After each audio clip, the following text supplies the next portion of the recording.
Larry, in what is scheduled to be its final season as an NFL stadium, there's a look at the Georgia Dome here in Atlanta. Today, we've got a good NFC matchup on tap between the Green Bay Packers and the Atlanta Falcons. This is taken at his 4. And he's up across the 25 and down at the 28-yard line. And Aaron Rodgers brings Green Bay out onto the field. And it's a man who 8 games ago, Charles, said, we're going to run the table. So far, he has still been correct. Off they go to the NFC title game with that win over Dallas. Gave his team a lot of confidence, didn't he? Because he believed in them. They start believing in themselves. And how about the biggest play of the year against Dallas in the playoffs? Didn't even really call a play. Just told everybody go get open. Just like we were playing in the backyard in a turkey ball. And he gets it done, hitting Jared Cook with the biggest throw of the year. And the field goal goes through, and the rest is history. An encroachment penalty here, maybe just a mental lapse, partner. Sometimes you have to just watch the football. Make sure it's snapped before you're jumping.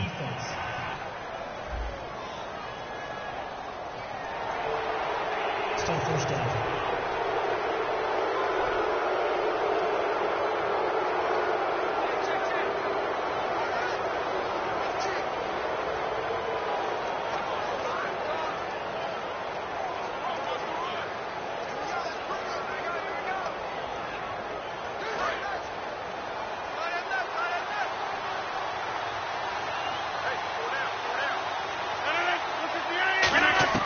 From the gun, it's Rodgers. And Rodgers is going to go down. He's sacked. They dial up the corner blitz that time, and it delivers to the tune of a 9-yard loss.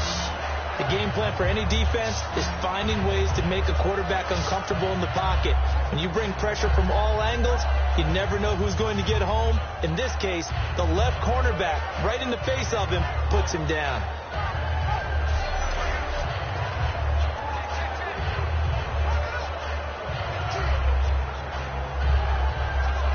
And a long way to go for the offense here on second down.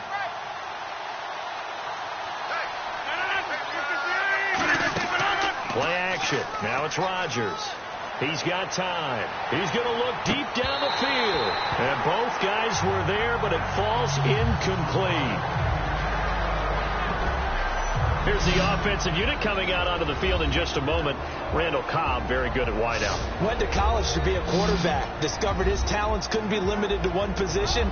He's a 1,000-yard receiver every year for his quarterback.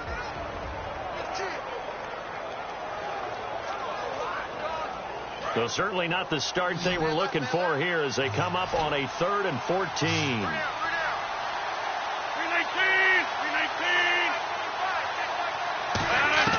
On 3rd and long, it's Rodgers. And he finds Cook. And they're going to get this one all the way out across the 45. A nice job there, Charles. They picked up the blitz, were able to complete the pass. That had the total feel of a quarterback in control. Red blitz, got him into the right protection scheme, so he doesn't get hit back there. He's got a chance to step up with supreme confidence and deliver it downfield for a nice completion.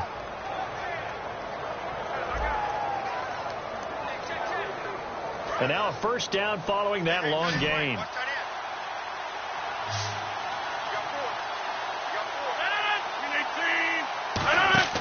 They go play action here on first down. Surveying the field. And his throw's going to be incomplete.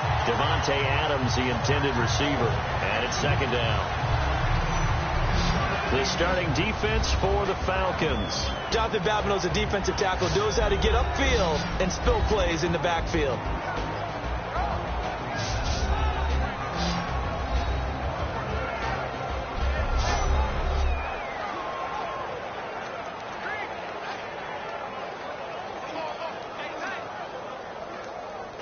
So 2nd and 10 here.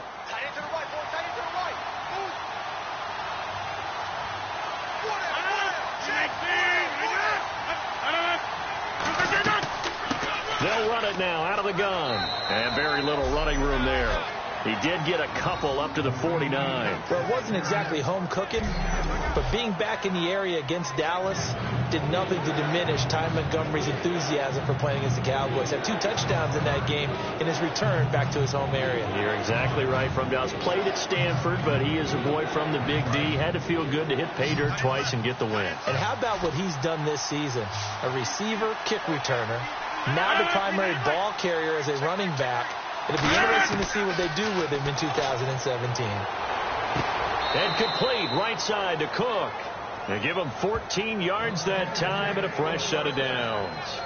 And he's the epitome of what we call the move tight end, a guy that you can line up anywhere, in the slot, out wide, in tight. Doesn't really matter because he has such great skills. You want to utilize him in all aspects of your passing offense. And there he was in the slot for the catch.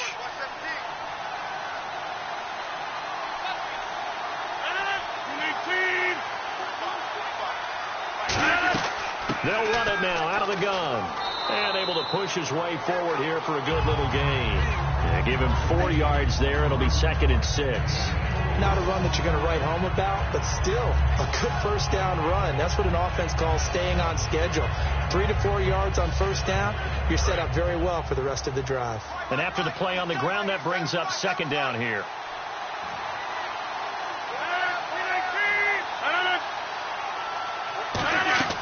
On play action, Rodgers. And the Falcons get there. The Falcons get the sack. Down he goes.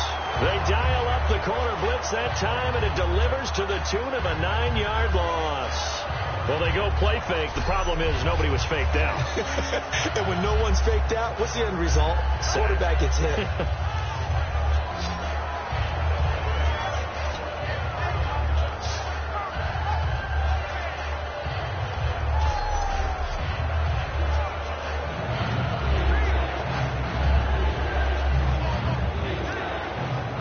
Coming up on play number 8 of this opening drive, but they're looking at a 3rd and long.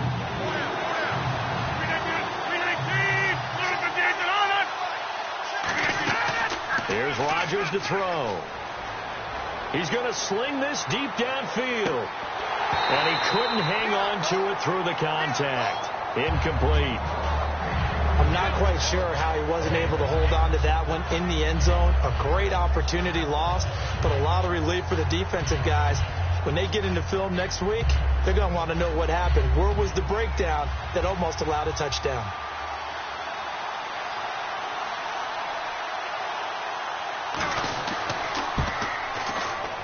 And that is no good. And this will remain a scoreless game. That opening drive looked good for a moment there, but they'll wind up being turned away thanks to the missed field goal. And those especially hurt when you come into a game on the road. You're trying to get things to go your way early, and now you suffer a setback right out of the gate.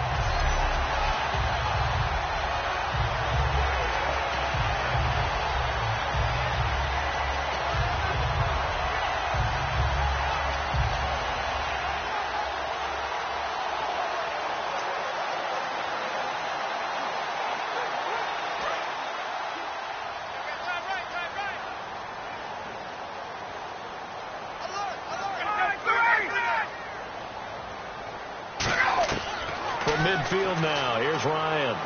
He goes underneath to Freeman. And he'll get it down to the 47 here. Call it a 3-yard gain, and it'll make it 2nd down. So many times you hear today's NFL described as a space game. Get your best players into space with the football in their hands. That's why sometimes you just swing it out to your runner, get him out in the flat, and let him have a chance to make people miss an open field.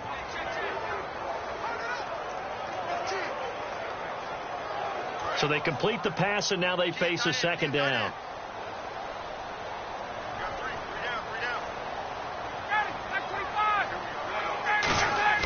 Now Ryan on 2nd down. And he's just going to get rid of this thing to no one here. He throws it away, and now it's 3rd. Let's face it, you can run the route tree as many times as you want, get in sync, practice it, do all those things. But once you get to game speed, it doesn't always time up quite that well. That one goes incomplete. And the offense looks to pick up the first here on 3rd after that incompletion. On 3rd down, Ryan. And it falls incomplete after almost almost being intercepted. A pick there would have been great. The good news for the defense now, it's 4th down.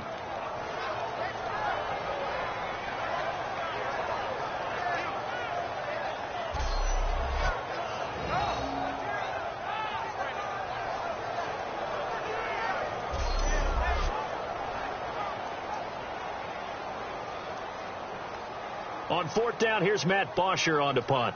Trevor Davis, deep for Green Bay.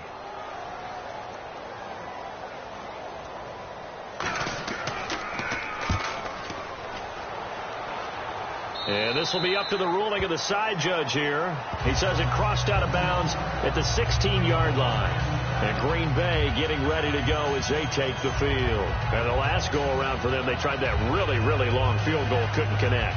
And in retrospect, I think a lot of people would say, well, why would you try one that long? You hurt yourself in field position. The ball comes out, there. That only helps the other team. But I look at it as maybe it was a double shot of confidence. Confident the kicker could make it. And even if he missed, confident in their defense that they could hold him.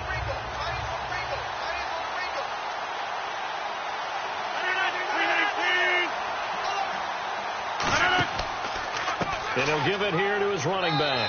And not a whole lot to speak of there as they'll bring him down shy of the 20. 3 yards on the pickup there, and it'll be 2nd down. Some of the most unselfish players on any football team, defensive tackles, because we ask them to just eat up blocks and allow other people to make tackles. But when he can make a play himself, as we just saw there, that's a big day.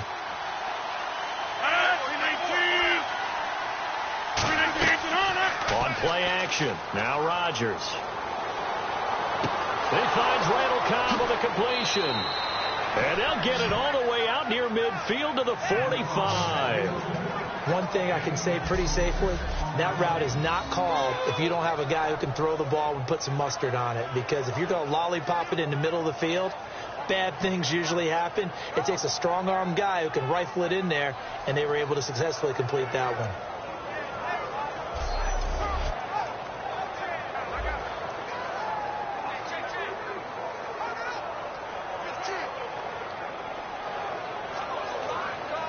So after that big play, let's see if they can catch their defense maybe on their heels.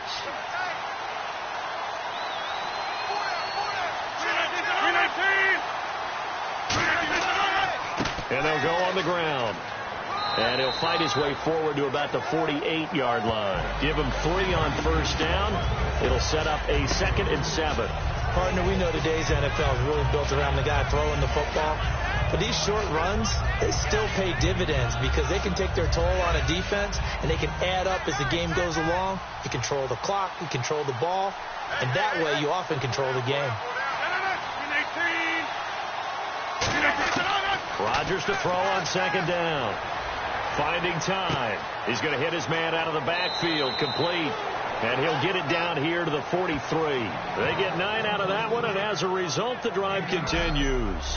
I know most of the time when the ball's in the air, you're thinking wide receiver, tight end, but running backs, they can be a big part of any passing offense nowadays.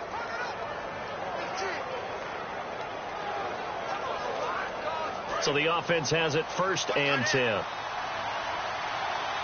They'll come out in the pistol.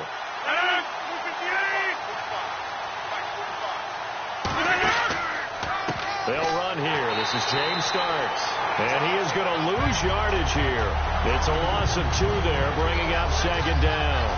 And frankly, Brandon, we're talking about things I'm not sure we ever thought we'd talk about in the NFL. And a lot of that is the speed at the linebacker position. A lot of these guys in college, they were safeties. They moved them up to outside linebacker to combat the spread offenses. And now we're seeing it in the NFL. Those same guys using their speed to make plays in the backfield, similar to that one.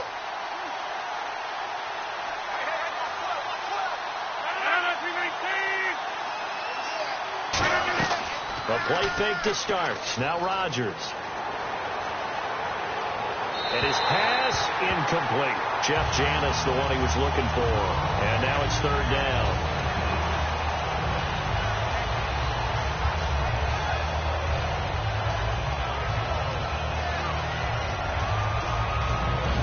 Incomplete pass on second down. Let's see what the offense draws up here on third. They come up in an empty set. 4 wide receivers, 1 tight end.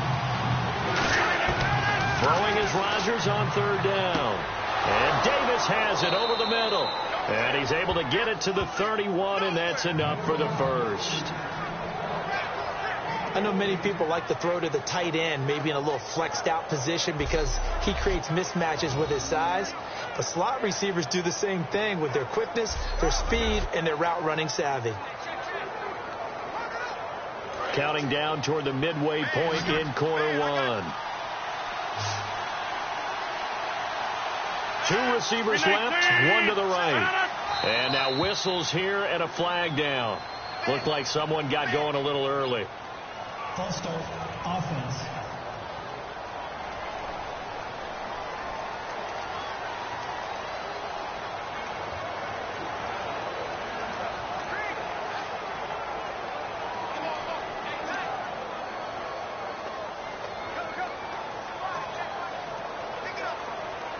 Offense walks to the line for play number 7 of the drive.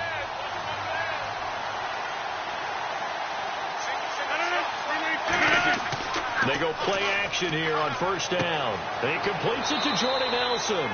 Give him 9 there on the first down completion.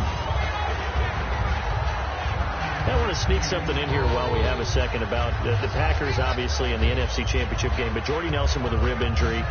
If he doesn't play or if he does play, how much does he impact what they do? He impacts things significantly because he's the ultimate safety blanket for Aaron Rodgers. He's going to look for him in any type of a key critical situation. But as we saw in the Dallas game, Aaron Rodgers knows how to adapt. And at this stage, he's trusting all of his receivers, all of the players around him to make those plays that he creates. And that's a nice pickup of a first down on that second down run. And at that yardage gained, they can run that play on any down.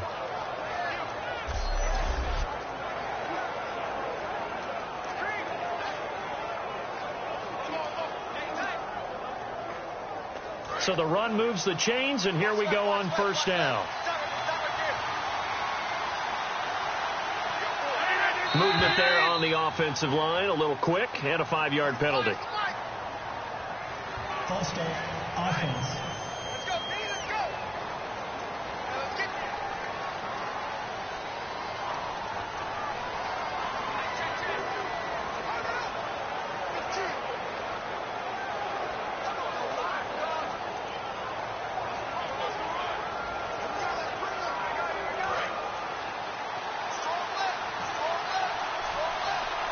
They come out 5 wide, 3 of them to the right side.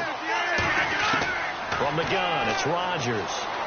He's got time in the pocket. And it pops free. The collision there jarred the ball loose and brings up second down. Whenever I see a drop like that, I have to kind of take a step back and check myself a little bit. So used to seeing those big guys make big-time spectacular plays that when they drop one, I have to remind myself, we ask a lot out of these guys. Block and catch the football, not easily done in today's NFL. They'll run it now out of the gun. And the big boys up front, they're going to stop him right at the line. Nothing there, no gain, and now they're looking at a 3rd and 15. Big boys down there in the trenches and a nice play to stop them cold. Nothing there. Yeah, when you talk about big boys, you're talking about those defensive tackles, those nose tackles. They're not just big, they're immense. And what a big-time play there. So 3rd and 15 and an extra defensive back in the game now. Flooding the passing lanes. False start, offense.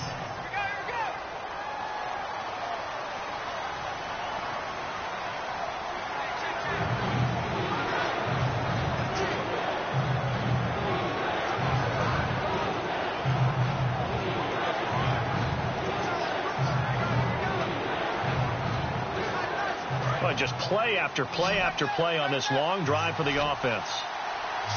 And for the Falcons, 5 men in the secondary now on 3rd. On 3rd and long, it's Rodgers. He's got time. And he is out of bounds, but not before taking this down to the 8. The 21 yards there as they convert on 3rd. And that's how you pick up a first down. Not only does he make the catch, but has enough body control to get his feet down inbounds, toe tapping and dragging to make sure he gets it done. And on this challenge, the refs have to take a peek and see whether or not the receiver was able to dot the I with both feet, while making sure that he possesses the football all the way through the catch.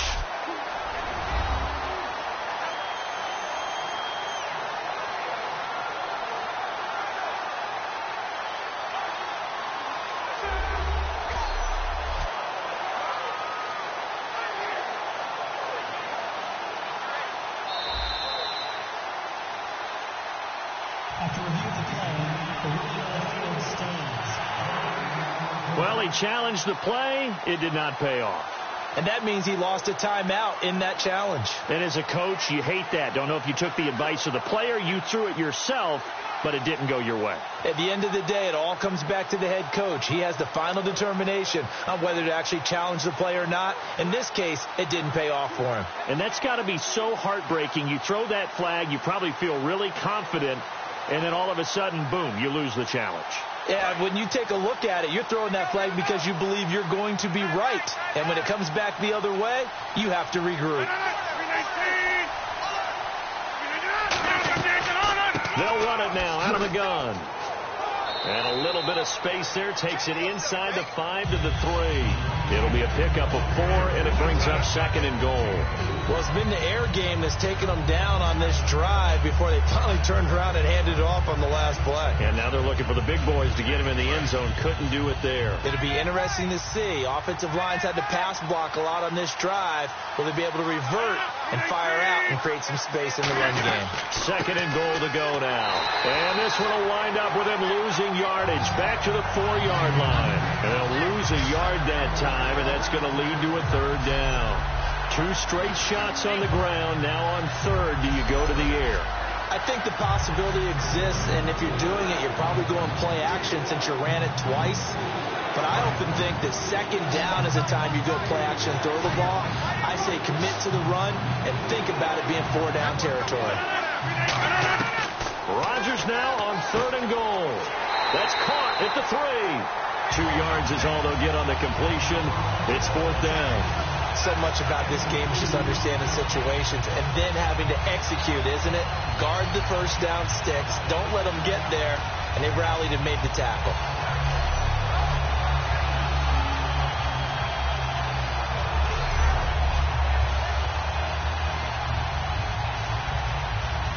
Now Mason Crosby for the Packers field goal try. From the right hash here, should be an easy one.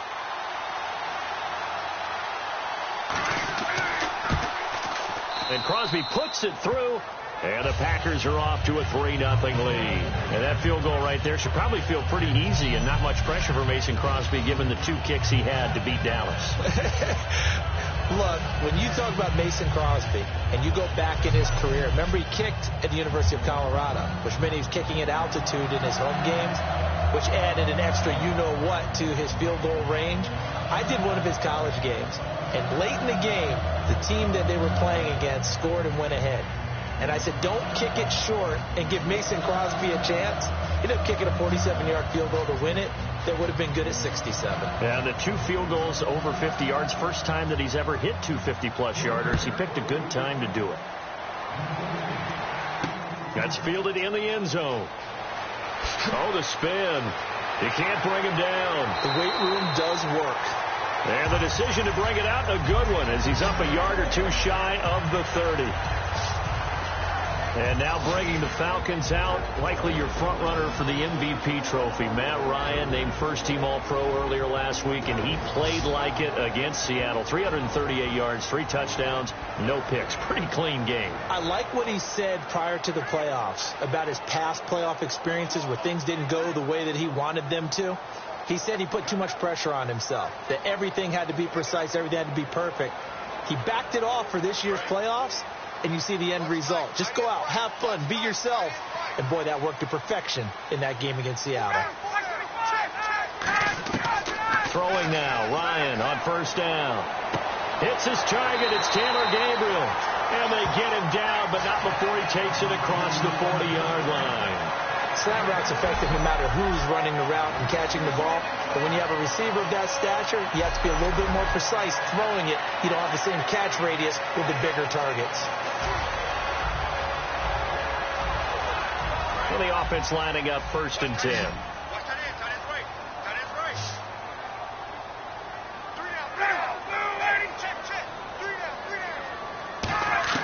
On 1st down, Ryan. And finding the tight end, Hooper.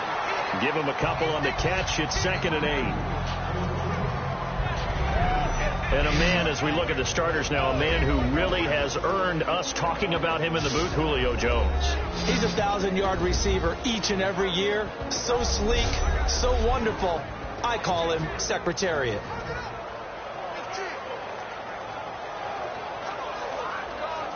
Second down now after the pass completion.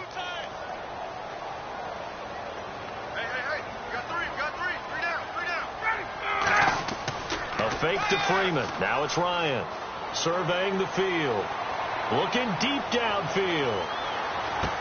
Oh, this is taken in. It's complete.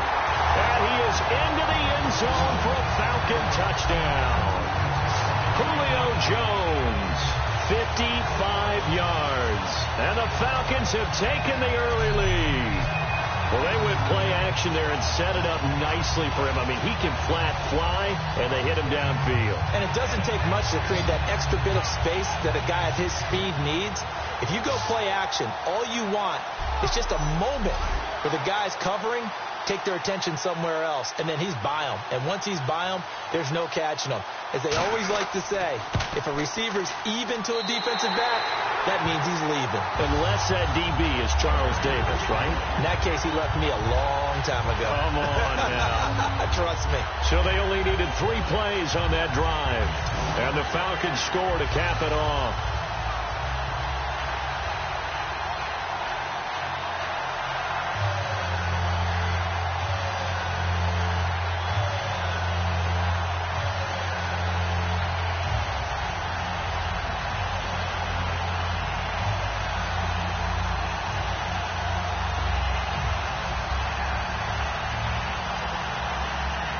Now after the touchdown, it's Bosher to kick it away. This one fielded at the 5. And he'll get it up to about the 26-yard line, just across the 25. The Falcons defense gearing up as they take the field. And they did well down near the goal line last time, forcing him to settle for a short field goal. And in today's day and age, settling for a field goal of that distance is amazing. You can get 3 points now, where it's going to give you only 1 point for the extra point, which will be a little bit longer. But they have to feel fantastic about only giving up 3 in that situation. It could have been so much worse. Yeah, could have. Now can they carry that over?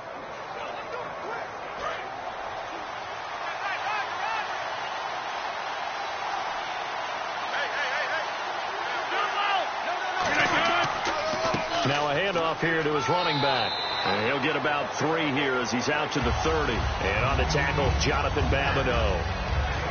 It's been a struggle this entire game trying to move the ball on the ground. But every now and then you find a little chink in the armor, and that type of run right there lets them know that they can't stop every single run for almost no gain.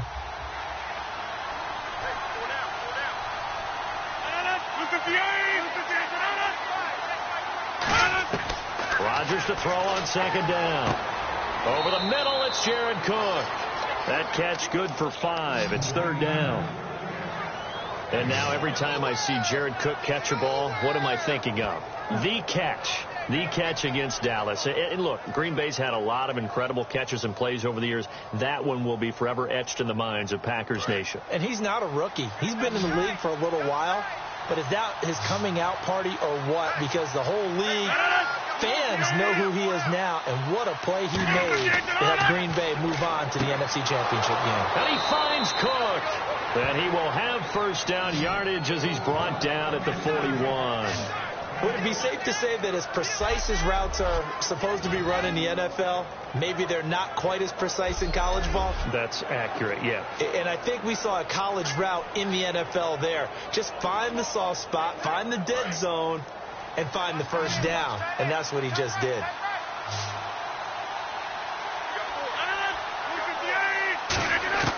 Throwing on first down is Rodgers. He's going to flip one out here to his running back. And he'll be taken down, but not before he gets into enemy territory. We always talk about having to read defenses and how complicated that is. Well, this was an excellent read. Read the pressure and got rid of the football before it even got to him for a nice gain. And when they're blitzing like that, running back usually a good spot to go with the football? Without a doubt, because he's right in your sight line or he's near you. So you're able to just get it to him easily. And once he gets in space, that's usually a good matchup for him. Here's Rodgers to throw. And he'll be taken down, but not before getting this inside the 30. It's a gain of 20 that time. And it'll be a Green Bay first down. Now, coaches always harp on the quarterback reading the defense and getting it to the open man. That's good recognition there. And how about what he did after the catch? Yeah, hit your tight end, let him get some rack. Yeah, when he gets moving, not many guys want to come over and put a hit on him, do they?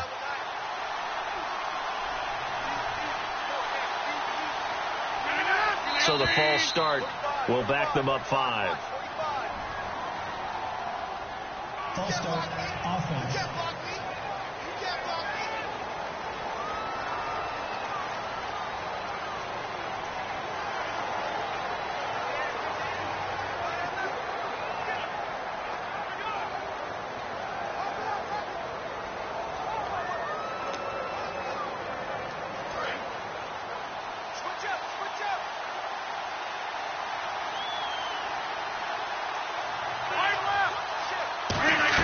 They go play action here on first down. This is Cobb with a catch right side. And he showed off the athletic juke. Good little gain there. Not a whole lot of real estate, but a nice carry. When you see zone defense and you know you've got a drag route on as your primary call, you've got to be really careful as a passer about how far you let your guy go because he might wander into some tough coverage. 2nd and 5.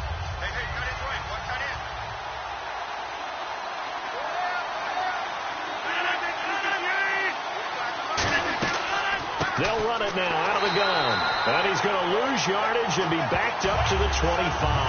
It's a loss of 2, now 3rd down. I believe I understand where the offense was going there. They just hit a big pass play, thought they could fool him with a run, but maybe they overthought it a little bit. Just hit a nice pass, come back with another one, keep the momentum going.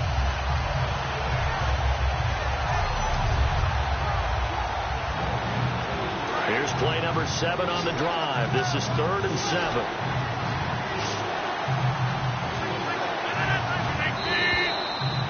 So they'll get a little extra time to come up with his 3rd down play as we've hit the end of quarter 1. 7-3 the score. We're back to Atlanta in just a moment. This is the NFL, and you're watching EA Sports. This presentation of the NFL on EA Sports is brought to you by Gatorade, the sports fuel company. With Charles Davis, I'm Brandon Gaudin. 2nd quarter about to get underway with the Packers in possession of the football. They're on the march, but facing a 3rd down here.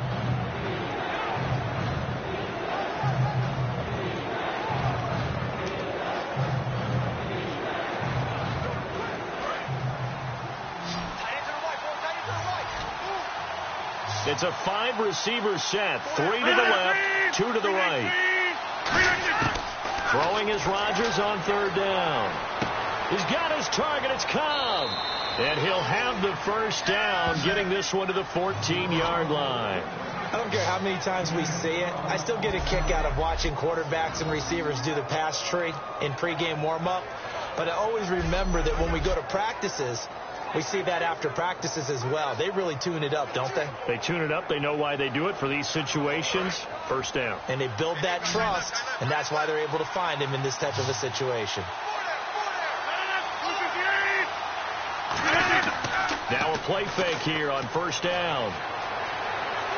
And he'll be hit as he releases it, and that'll fall incomplete.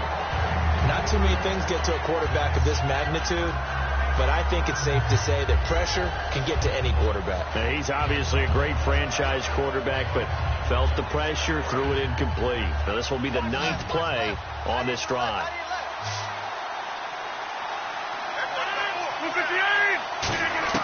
Rodgers will try again on 2nd down. Finding his safety valve here. That's complete. And he's able to work it here to the 8-yard line. It's a gain of 5, and they're going to have a third down. Everyone's got to be able to catch the football. Doesn't matter what position you play, but if you're on offense, be aware a ball may come your way. Long drive. The defense just cannot seem to catch a break and get off the field. 3rd and 5, so they bring in an extra defensive back. Expecting pass. And again, it's Rodgers.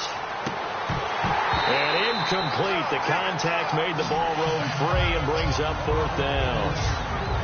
So many offenses want to include their running backs into their passing offense and be able to swing the ball out or check it down to them.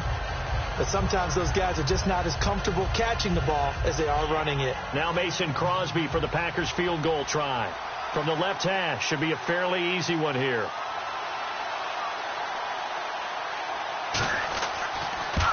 And Crosby puts it through, and they'll get it back within a point at 7-6. And Charles, they get the field goal. Took them a dozen plays, though. Work with me on this one. You know what I'm about to say, right? Bend but don't break. That's what came into play here for the defense. 12 plays were run at them. They only gave up 3 points. In a lot of ways, that's a win for the defense.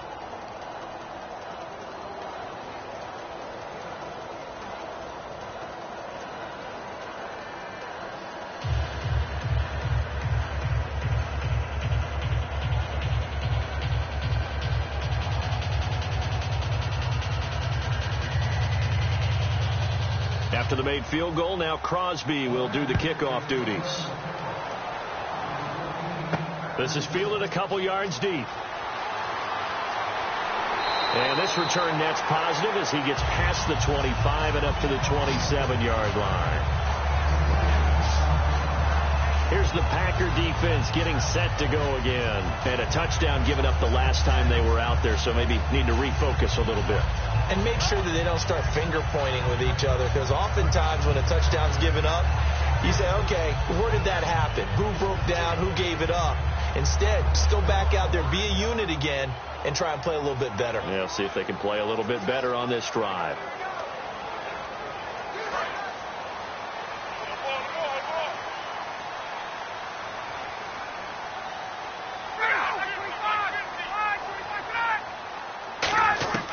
Throwing now, Ryan on 1st down. And this is Gabriel on the catch. A gain of 6 there on 1st.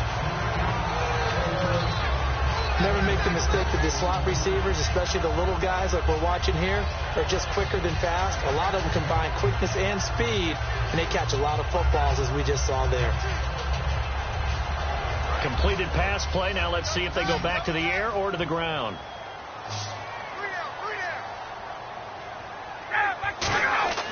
On 2nd down, here's Ryan. Ryan hit, and he lost the football.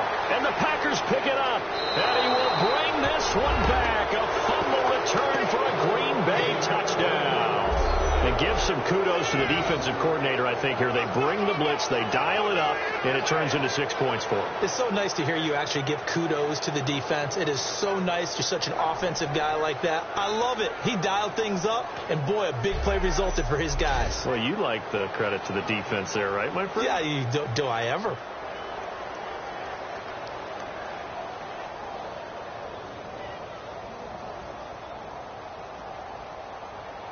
On is Mason Crosby for the point after.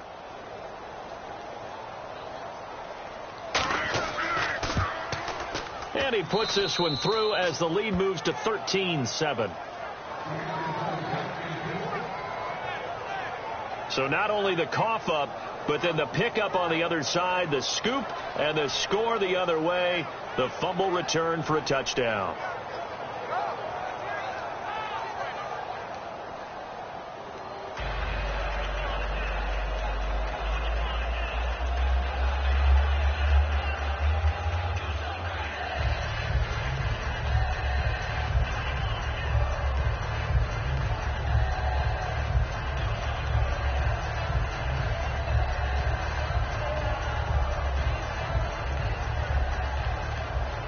So here's the kickoff now as they'll get it again following that fumble return for a score.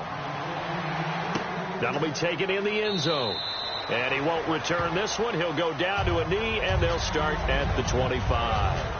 And as Atlanta gets set to go again on the offensive side, before the game, you and I talking about the Georgia Dome surprisingly getting one more game in front of those home fans thanks to Green Bay's win over Dallas. Yeah, I don't think they truly expected it, and that's one of those added bonuses, right? You get one more in front of the home fans, one more time with your routine at home as you play the most important game of the season, the NFC Championship game. But I do know this. Our colleague Ulysses, no one happier than him to have one more game in the Dome, as he is a monster Falcons fan. Falcons hoping to make their second Super Bowl. They lost in Super Bowl 33 to Denver. The drive will start with a carry by Devontae Freeman. And down he goes, but he takes it up to the 40. And a nice carry there of 15 yards. Brandon, I remember going through the draft process last year, and one of the things I liked so much about Ezekiel Elliott of the Cowboys was how hard he played when he didn't have the football in his hands. And then I thought back to myself, that's Devontae Freeman. He can do it all. Run it, catch it, block. You name it, he does it, and he does it at a really big-time pace. Quite a tandem with Tevin Coleman. They combined for 102 rushing yards against Seattle, also 102 receiving yards. Freeman again, a first down carry, and he stopped immediately there. Call it no gain on the play, and it'll be second down. Looked like he was trying to bounce it outside, but no success. Yeah, sometimes you got to just figure out where you're going to go, and sometimes you just have to take it to another spot. In trying to get it outside, the defensive pursuit was there and just ran him down.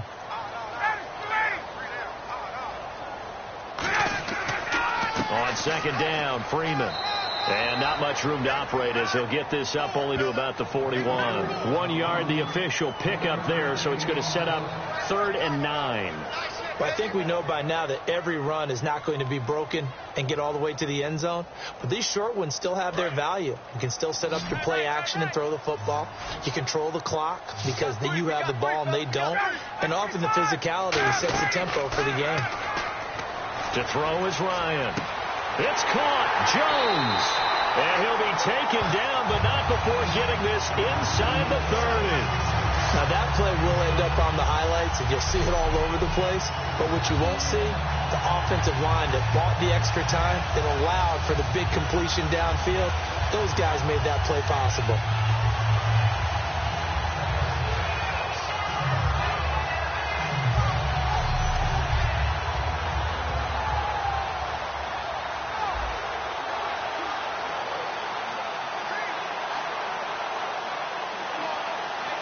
First down and 10 now for the offensive group. They come out here in the I.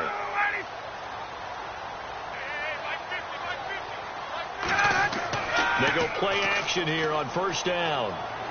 Looking for the end zone. And incomplete. He dropped it in the end zone. He was looking for Mohamed Sanu there. That'll bring up second down. You can feel the anguish all the way up here. It certainly looked like he had that one in the end zone, open, unable to hold on to it. Second down following the incompletion.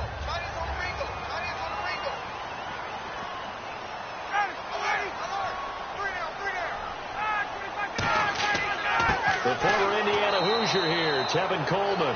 And he's going to get hit at the line of scrimmage and driven backwards. They'll lose a yard, and it brings up 3rd. And there it was right in front of us. Today's NFL, these guys nowadays, they don't just eat up space. They try and get upfield and make plays in the backfield.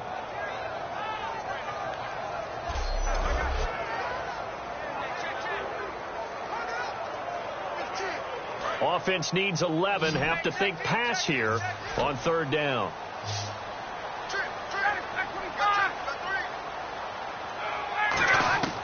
On 3rd down, Ryan finding time. And he'll just toss it away. So he throws it away, and that brings up 4th down. Partner, how many times have you heard it? Pressure creates diamonds, right? But it also bursts pipes. And on that one, that's what they got. They got after him, and he was fortunate just to get rid of it. Yeah, he just had to chuck it away. So on 4th down, off goes Matt Ryan, and on is another Matt Bryant. This will be spotted at the 37, so it's a 47-yard attempt. And the 14-year trusty veteran able to knock it through And that will cut the lead back down to 3 at 13-10. So it goes down as an 8-play drive, and they cap it with the field goal. Yeah, they were able to pick up a few first downs along the way, but they couldn't keep the momentum going all the way into the end zone.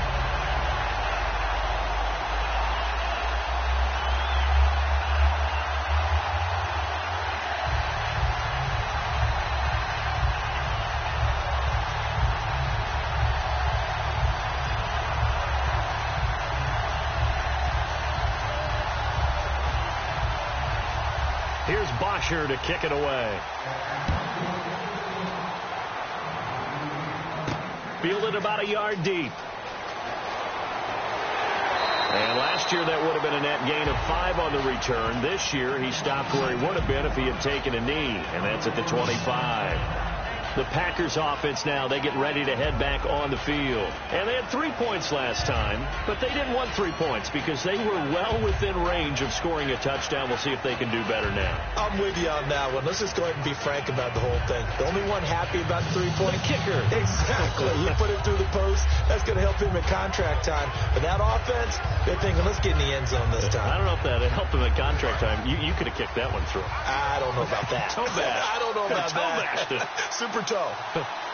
2 receivers left, 1 to the right. On first down, Rodgers. He's got time in the pocket. And this is incomplete. Well, time permits, we have to share the story we read about Doug Baldwin. After the loss, understandably very frustrated, said he played Madden until 3:30 in the morning to just release some of that anger because he could control all 11 guys in that game. And that just tells you about how guys feel in playoff pressure, the idea of not going to the Super Bowl, which is all Seattle talks about. And there's Doug Baldwin staying up, playing Madden. I love what you said, though, the control of everything, because you can't do that as a player. You can only control you and your aspect of the game. In this situation, he's controlling it all. I'll guarantee you, Seattle was winning those games. Rodgers again here on 2nd and 10. And complete right side to Cook. Still on his feet. The reception good for 7. It's 3rd down. And when you're playing a quarterback with some experience and some moxie, you enter the danger zone when you decide to blitz him, because if he's able to diagnose as he did on that play, he can hurt you downfield. He reads defenses so well, doesn't he? He really does, and the best part about that play for him, I don't think that was his primary target. I don't think so either. I think he had the read, figured out where the blitz was coming from, and went to a secondary target for a really nice game. Rodgers going to try and throw on 3rd down. He's got his target. It's Cobb. 5 yards is the pickup there as that extends this drive. And that's understanding where the markers are, because it's not just running to them. Because on the catch, you can actually be pushed back before the first down. It's getting past it and allowing that opportunity to drift back towards the first down line and still having picked it up. Really well run. It's a 5-receiver set. 3 to the left, 2 to the right. On 1st and 10, here's Rodgers. And no escaping this time as he'll go down. They got him for a sack. And they went empty backfield, and because of that, nobody was there to pick up the blitz. And you know that offenses, when they go to the empty backfield, they have different things designed on every play to try to account for things. But what people often forget, defense is audible as well. And a lot of times when they see an empty backfield, they audible right into a blitzing situation.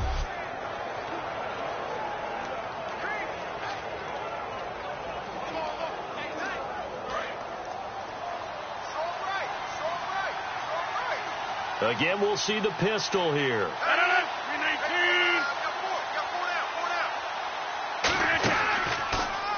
Going to give this time to the tailback. And not a whole lot doing there as he'll get it up to about the 28-yard line. And they only get a yard back there. They'll be left with a 3rd down and long. Tough day, tough sledding right there, and it's been that way the entire game.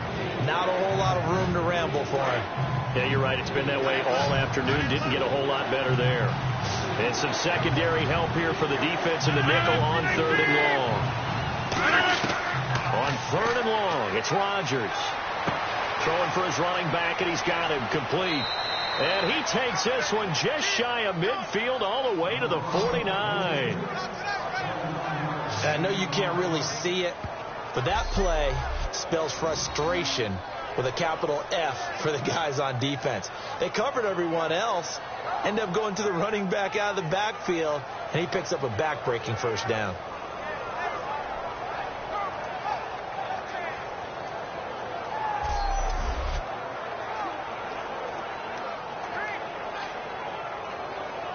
And here comes play number 6 on this drive.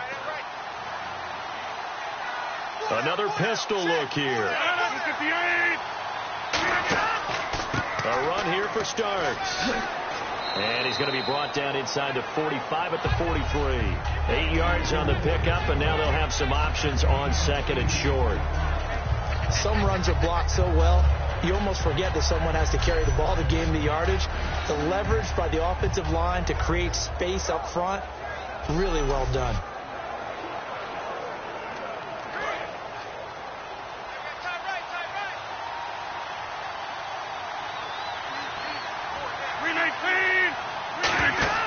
A play fake to Starks. Now Rodgers. Over the middle, and it's incomplete. Randall Cobb, the intended receiver, and it's third and short. There are a good number of coaches at any time they call an in route are really worried about the play because there's so much traffic ordinarily that the ball has to get through to get to the receiver. And on that play, it was batted down.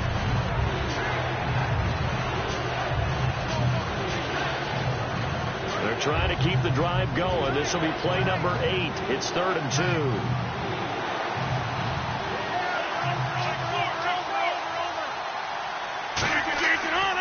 This is Starks. And he's going to have the first down at about the 38. They get 5 out of that one, and it moves the chains. I don't know about you, but that almost felt like old-time football there. Third and 2 is not necessarily just a running down anymore. A lot of times they want to throw the ball. They went back to the roots and powered forward and got the first down. So it'll be first down here after the run.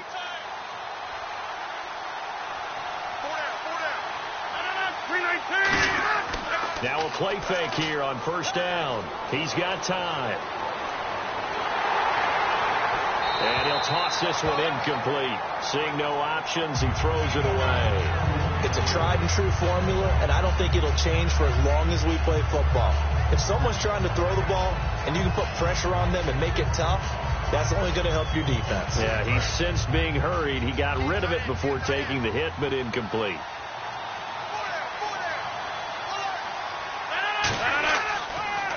And they'll go with the ground attack here. And he'll lose yardage here. Back at the 41. They'll wind up losing 3. And now it's third down. You can almost see the wheels turning for the offensive coordinator there. Edge pressure you want to use against them. Oftentimes when they get into the backfield, they're disrupting things. But if they get there too quickly, you can actually slip the ball to a runner and get past them. That didn't happen on that play, though.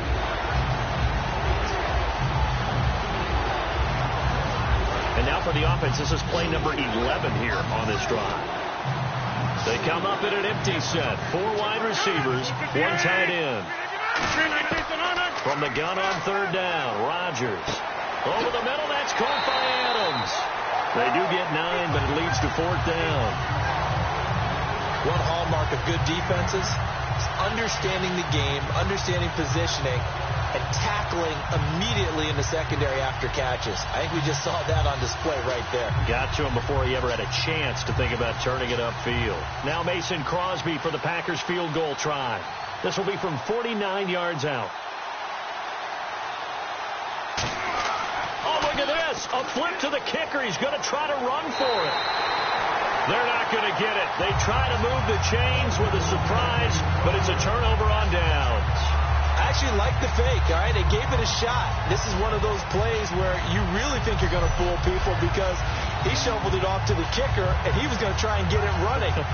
We have seen it be successful before, but definitely not on this play. Yeah, I was going to say, as the kicker, when you see that it's probably not going to work, just terror and panic in your eyes, I would imagine. What we really needed there was the close-up of his face while he was running.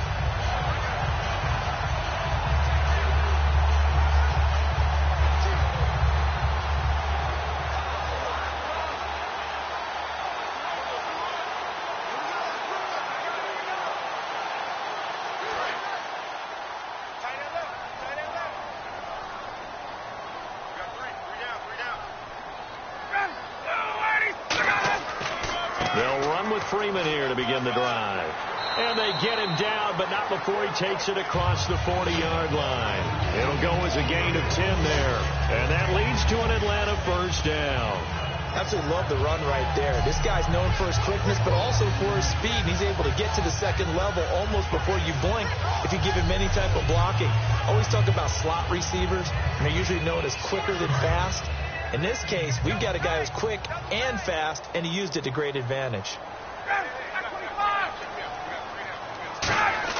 They go play action here on first down. And finding the tight end, Hooper. And he's got room. And he'll take it into the end zone. Touchdown, Atlanta. Austin Hooper, 57 yards. And the Falcons have retaken the lead. Charles, that was a heck of a play. It truly was, because when he made that catch, he had to shake through some people, right? So that play, to me, a highlight film that should be accompanied by bass music, right? I mean, boom, boom, boom, and he finds his way to the end zone. Terrific play.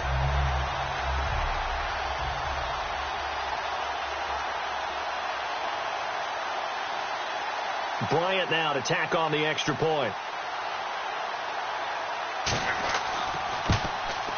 And that will make this a 4-point game.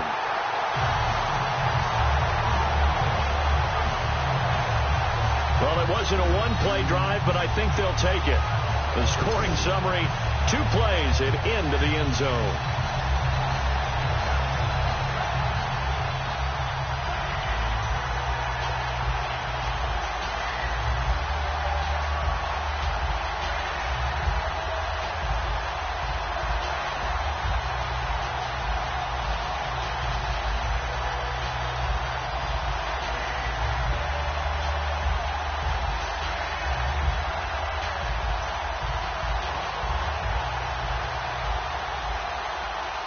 Now after the touchdown, it's Bosher to kick it away. This is taken at his 4. And he'll take it up past the 25 to the 26-yard line. And Green Bay getting ready to go as they take the field. And last time this unit was out here, costly turnover, and then that turned into 6 points. They've got to make amends. And how many times have we sat in meetings with coaches and they use the term complementary football? Offense take care of the defense, defense take care of the offense. That didn't happen on the last possession. This is a chance for them to pick themselves back up and help their team. Yeah, we'll see if they can recoup and recover.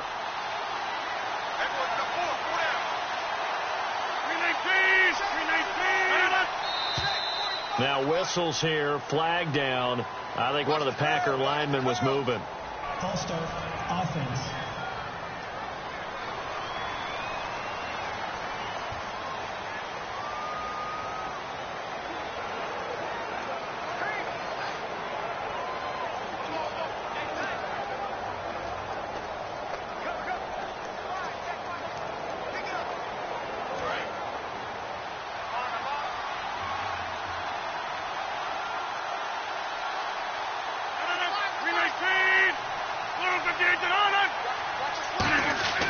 Throwing now is Rodgers. He couldn't quite hold it. Got hit. Ball pops out. Incomplete. All right, Brandon, let's take a quick second here and talk about the Steelers and the Patriots for the AFC Championship. How about that game? Has a great ring, doesn't it? It does. Brady, Roethlisberger, both teams on 8-game win streaks. By the way, speaking of Brady, against the Steelers in his career, 9-2. 4-0 at Foxborough. Yeah, and they won this year in Pittsburgh, did New England. But Ben Roethlisberger didn't play in that game. Well, you better believe he'll be playing in this one. Who do you like? I actually like New England in this one. Hard to go against Tom Brady. This stage of his career, he knows that the end is near. Even though he's staving it off, he wants one more shot at a big ring.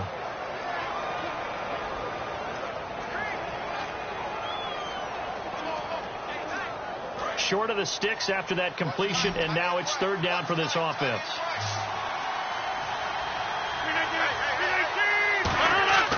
Throwing is Rodgers on 3rd down.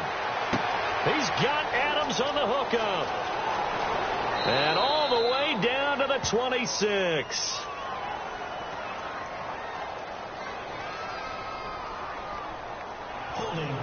offense. So a little grabbing there, but this time it goes against the offense for holding.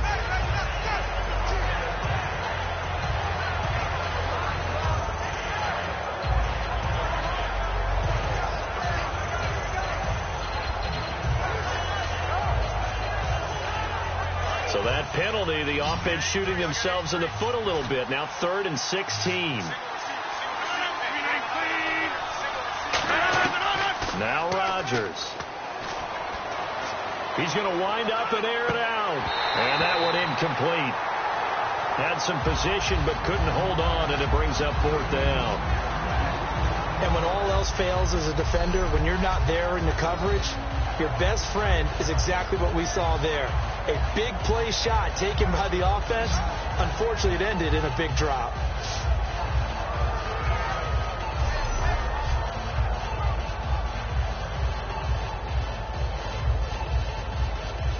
So on 4th down, here's Jake Shum to punt it away.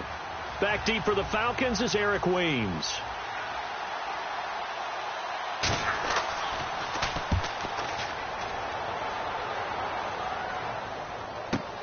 This is taken at the 18. They'll call that a 61-yard punt. He got all of that one. And out will come the offense as they take over. Atlanta now coming out on the field. And that recipe on their last drive that resulted in a touchdown looked pretty good, so they'll be hoping to do that once more. And it takes me back to when we sat with the offensive coordinator and the head coach. They felt pretty good about their game plan and thought there were some holes in the defense, and they exploited them the last time out. Let's see if they can come back and put together a similar drive. And we'll see if they can do just that.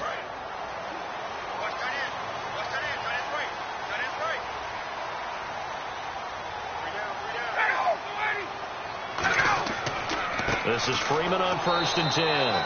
Officially no gain on the play, and it's 2nd down. And he got off the end there very quickly to make that play. Yeah, it was almost like the bullet train, wasn't it? I mean, just zoom. Quick, quick, quick. And what a terrific play, holding them to no gain.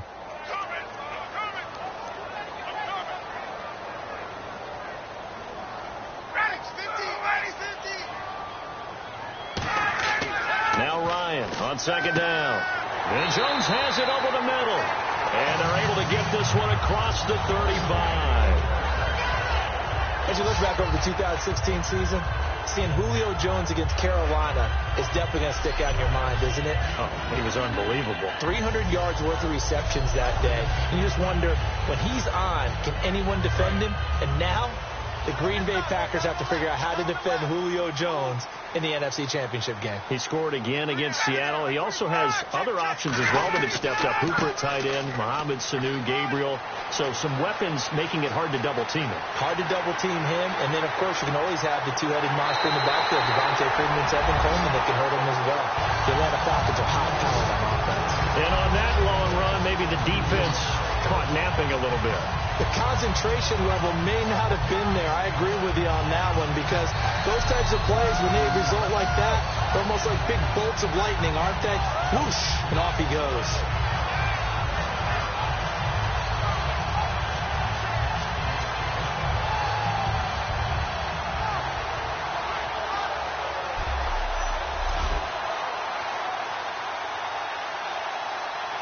Here's Bryant for the extra point.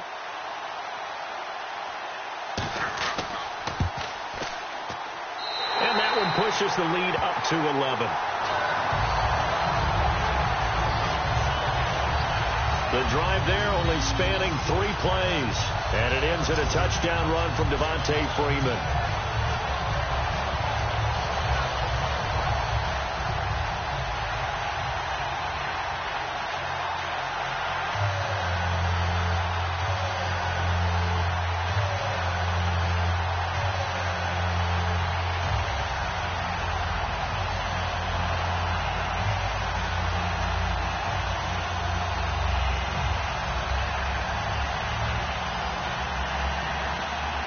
Now after the touchdown, it's Bosher to kick it away.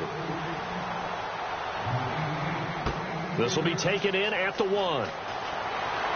And his guys are going to start their drive right at the 20-yard line. And Green Bay getting ready to go as they take the field. And on the last go-around, they really couldn't get anything going.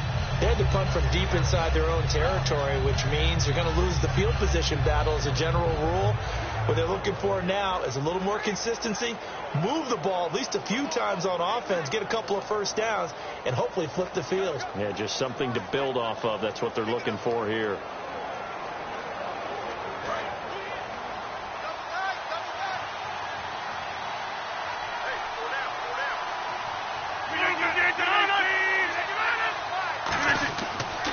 And he'll give it here to his running back. And he's able to plow forward up to about the 29, just shy of the 30. Give him 9 on the carry that time, and they're set up with a 2nd and 1. First play of the drive, let's give credit all around. Excellent blocking, but the guy carrying the ball, he was the finisher. A really nice run.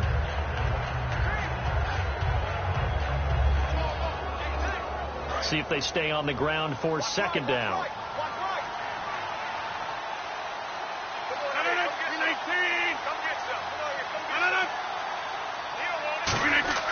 Now Rodgers throwing on 2nd down. And the hit jarred it loose. It's incomplete. And he's certainly not a guy that drops that football very often. Indeed, because that's a bit of a surprise. I know he's in the middle of some traffic and people, bodies all around him, but he usually has the focus to haul that one in.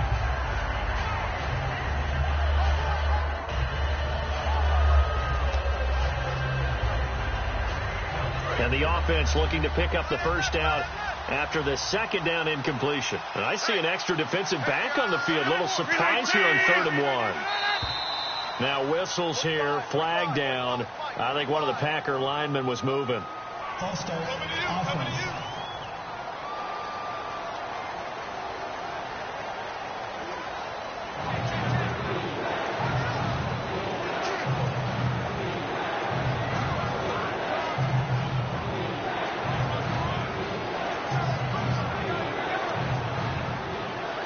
And following that penalty, the offense really backed up now on 3rd down.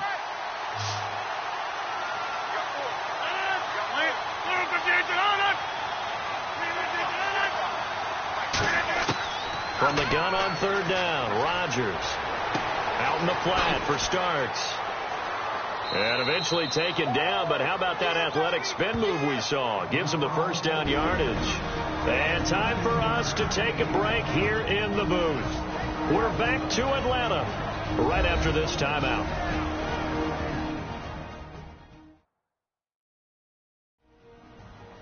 We remind you that coming up at halftime, we'll pay a visit to Larry Ridley in Orlando with our EA Sports Halftime Report.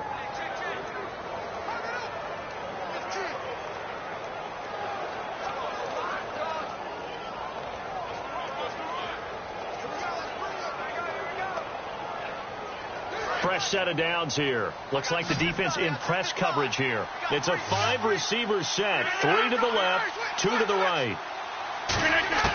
Rodgers now on first down. And Cook has it left side. 5 yards on the catch there. Brings up 2nd down. So they complete the pass, and now they face a 2nd down. And they're going to speed things up here. Again, they'll throw with Rodgers. The left side throw complete to Adams. A nice pickup there of 11 yards, and it'll move the sticks. And now with that completion, he's north of 200 yards here in the first half. And he's going to break our statistician, Marvin, isn't he? Because Marvin right now is just tallying it up. Hope his hand doesn't hurt too much doing this or keeps hitting the calculator. But my goodness, what a start he is off to. By the end of this game, he could have monster numbers. He just wants to continue to be accurate.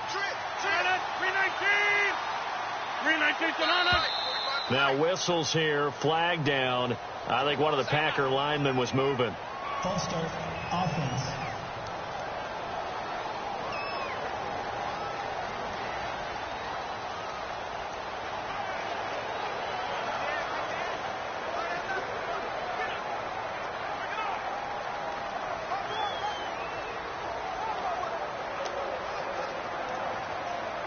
So now 1st and 15.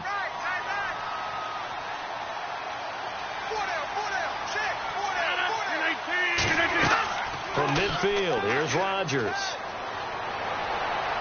To the sideline, and that is a heck of a catch as he was able to get both feet in. as if he didn't have enough to think about. Now whistles come in. We're going to get a timeout here by the offense. It's just their first, so they'll have 2 remaining here before we get to halftime.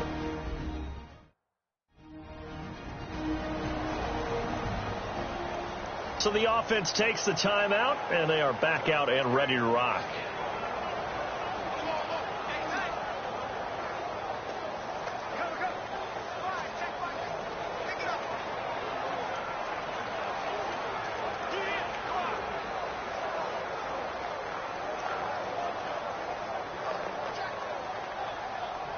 Second down now after the pass completion.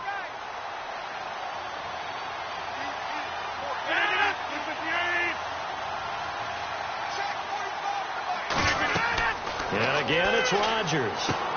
Now they go screen. It's complete. And brought down, but not before they're inside the 25.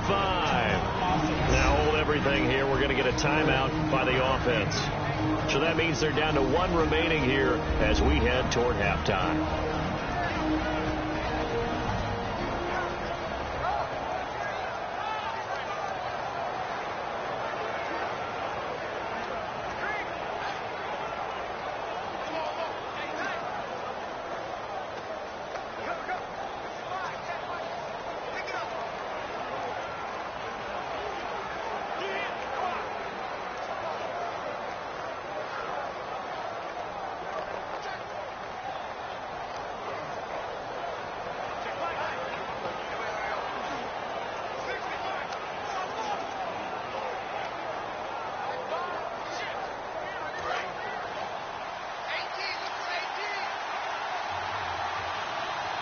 Receivers to the left, 1 to the right. Now whistles here, flag down. I think one of the Packer linemen was moving. Offense.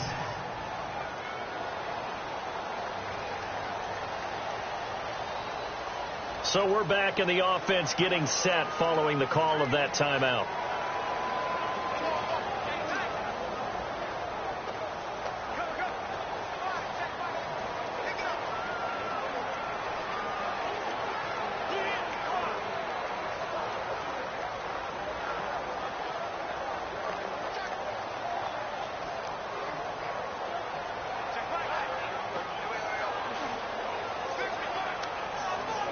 Here we go on 1st and 15.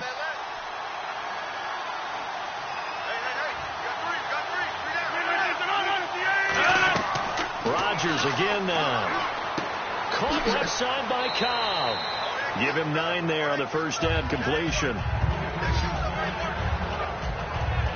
An ex-teammate used to tell me all the time, I hate experienced quarterbacks because no matter what, you really can't hide what you're doing. And I think that right there, he knew right away where the blitz was coming from, where his primary guy was going to be, and he ended up going to a secondary target for a nice game. I was just going to ask you, that wasn't the primary target, and he's so good at that, isn't he? I think he knew right away that he wasn't going to get to his primary guy. I think he read that as soon as he got to the line of scrimmage, knew where the pressure was going to come from, and said, I know how to beat that, and that's what he did. Rodgers to throw once more. That's complete to Cobb. And brought down, but not before they get it inside the 10 to the 7. Now whistles come in. We're going to get a timeout here by the offense. And with halftime on the horizon, they'll be out of timeouts from here forward. And welcome back. The offensive unit, they took the timeout. And now they get set to line up as we resume action.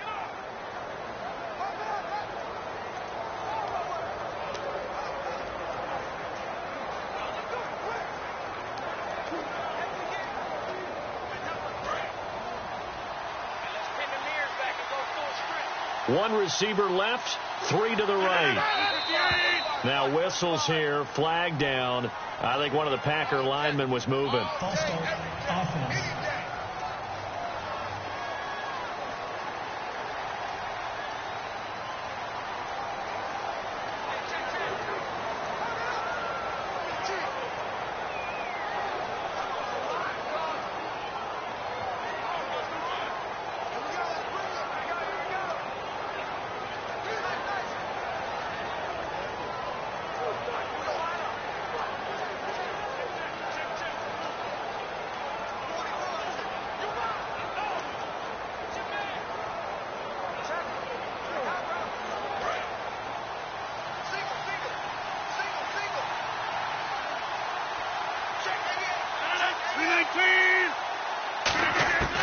shotgun now for Rodgers. He's going to flip one out here to his running back. And able to break one tackle, but then quickly brought down. But a nice little gain. And they're going to hurry back to the line now. The final shot before half for Rodgers. And he floats one there, incomplete. So we are at halftime here in Atlanta with the Falcons out in front. As we are off to Orlando now to check in with Larry Ridley. He's standing by with our EA Sports Halftime Report. Larry? Thanks, Brandon. Thanks, Charles. And welcome to our EA Halftime Report. I'm Larry Ridley.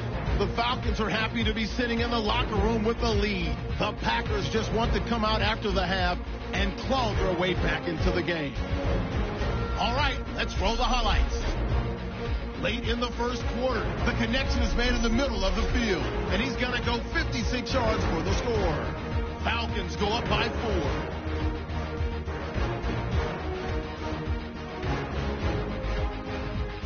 Now 1st and 10, Hooper's got the catch here, and it ends up working for a touchdown. The lead grows to 4.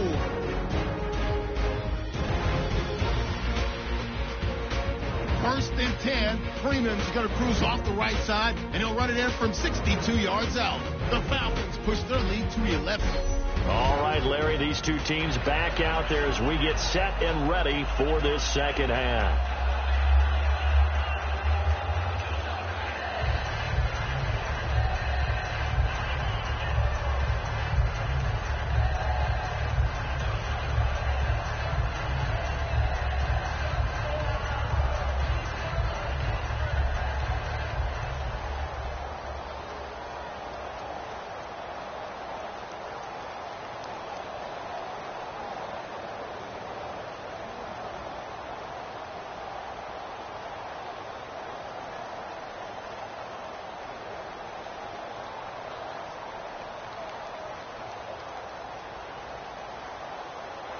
Both teams appear ready for the fight ahead, and we resume action here in quarter number 3.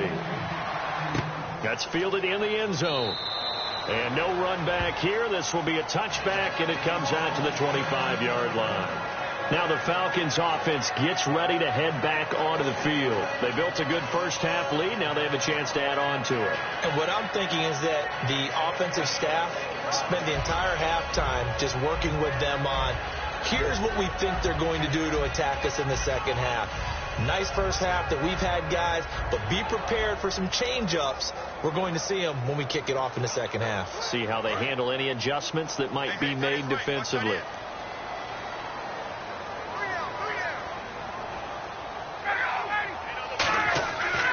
Third quarter starts with a run by Freeman. Looking to find a lane, but he can't. Reined in at the line of scrimmage. Tackle there by Clay Matthews. So nothing there. I don't know that that's all in the back, though. You got to look at blocking there, don't you? I would agree with that totally. At some point, they have to win at the point of attack. Instead, it was the defense getting it done again and holding them to no gain. Watch left, watch left, watch left. It's done right there. Back 25. Ryan going to give to Freeman on the draw. And he will lose yardage and be backed up to the 24. He lost 2 there, and it's third down. Now that's the kind of play that just warms the heart of a former safety. When they call your number on a blitz, you're either going to wreak havoc at the quarterback or spill a running play, and that's exactly what happened there. And on the outside, they're playing press coverage. 3rd and 11, 5 in the secondary now. Nickel look. On third down, Ryan. And finding the tight end, Hooper. They stop him for only 3 that time, and that'll bring up 4th down. Whether you're playing West Coast offense or not, one of the maxims of the West Coast offense is you're either throwing a touchdown or a check down. In other words, look for the big shot, but be smart. I think they did exactly that on that play. They didn't get the first down, but they're taking care of the ball well. Yeah, and being rightly cautious with that lead here in the second half. Here's Matt Bosher now as he'll kick it away for the second time.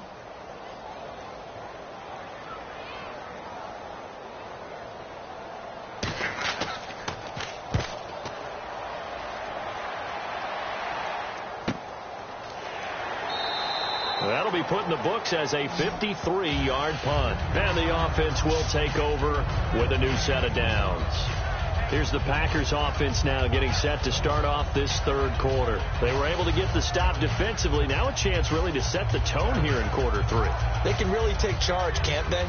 And this is probably how it was drawn up at the half.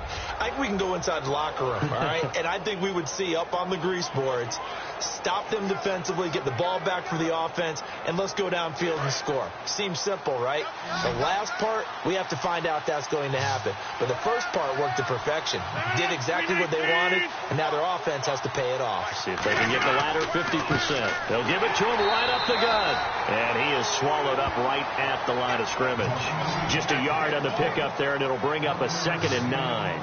That was a really nice play, be able to stack that one up. When they get back in the huddle, he's got to tell his guys up front, great job. They kept people off of him, allowed him to run free, and make the hit on the runner. Filled the gap nicely, kept him to just a 1-yard gain. On 2nd down, here's Rodgers. It's brought in by Janis. And he's going to get this one across the 30-yard line. A nice pickup there, 10 yards, and it'll move the sticks.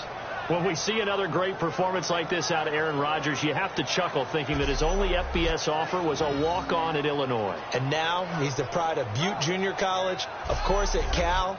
And I remember watching him play at Cal, and he would run 7-on-7 drills. Angry if the ball ever hit the ground, and he didn't do it very often.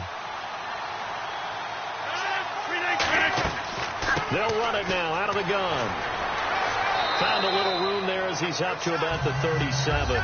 Give him 5 on the carry there, and it'll be 2nd down. And that's exactly what you want on a first down run. Pick up 5 yards, bring up 2nd and 5. The defensive line, though, they've got to figure out a way to out-leverage the guys up front because the offensive line is winning at the point of attack.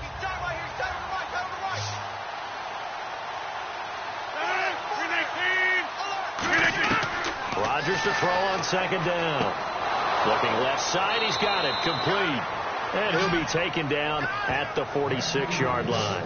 Now that was pretty. They executed that curl route versus zone coverage, and that changes things a little bit because against man, it's often a tight curl, tight, sharply run route.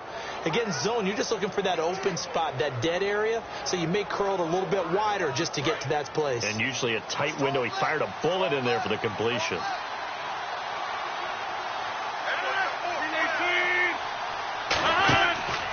They'll give it to him right up the gut. And taking it across midfield and just shy of the 40. They give him 13 yards there on the play and a fresh set of downs. Sometimes it's hard to believe, but there are times this game is about patience, isn't it? Has had the game he expected, but that run there, that may get him going. I was just going to say, maybe that gives him a little juice because you're right, he struggled, especially in that first half. Yeah, and I know the great ones always think to themselves, just hang in there. I'm just one big carry away from busting this open. That's a good start for him.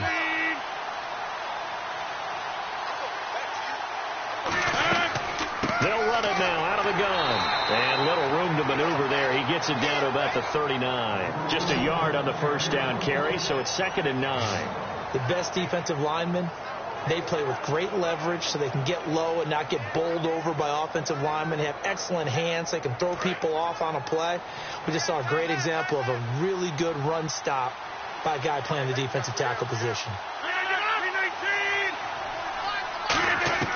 Now Rodgers throwing on 2nd down. Quick hitter here, it's complete. That throw good for only a couple. It brings up 3rd down. In recent years, the slot receivers really gained stature in the NFL because they can do so many things.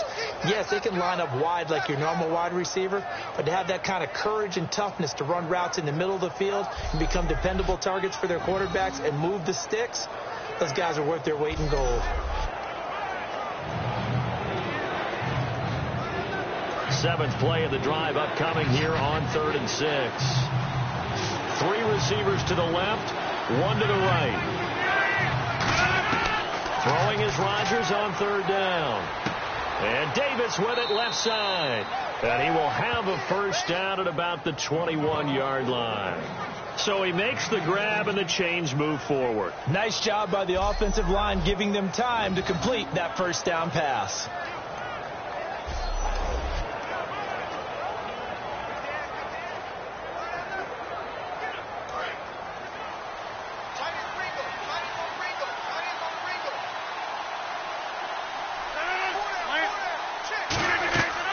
They'll run it now out of the gun. And he's going to fight his way forward here for a modest gain. It's a 7-yard carry to set them up with a 2nd and 3. This drive is turning into an extended one, and the guy carrying the ball, he's becoming more like a body blows guy. Every carry is putting some damage on the defense. So after a while, I'm not too sure how many guys are going to want to run up and tackle him. 3 yards remaining here on 2nd down.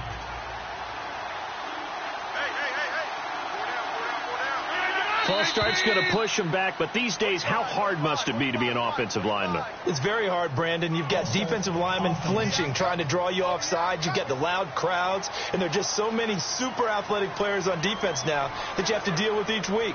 But through it all, these guys just sit in there for 4 quarters and slug it out.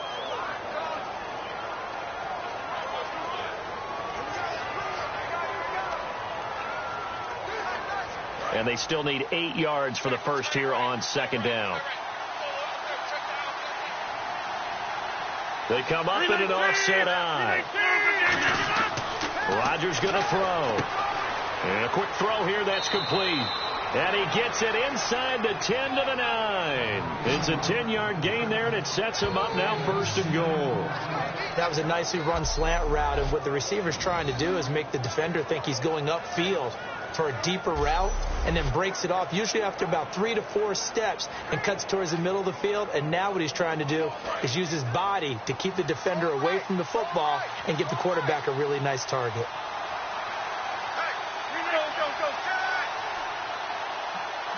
And from the 9-yard line now, it's 1st and goal.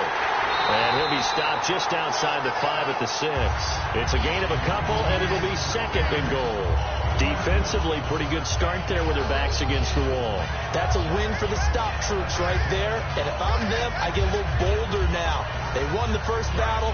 Keep coming after them. Put the pressure on them.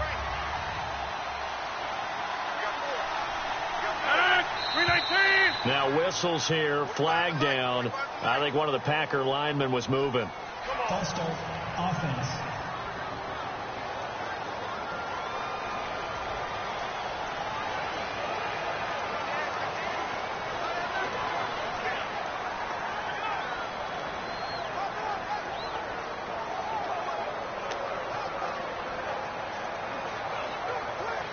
And this seemingly endless drive continues.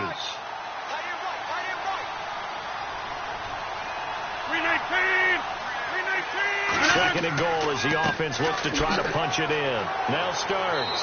And a good stiff arm there before he's brought down on a nice little gain. 7 big yards on the carry there to get him within range of the goal line with 3rd down upcoming.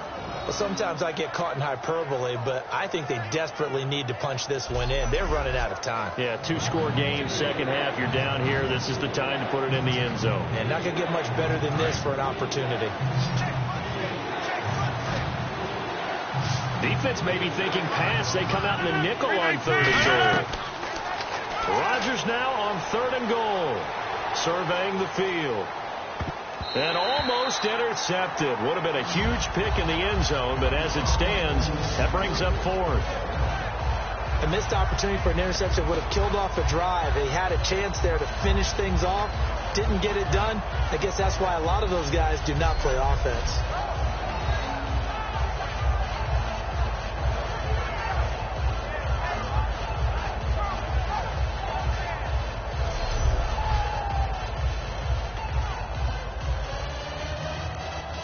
Now Mason Crosby for the Packers field goal try.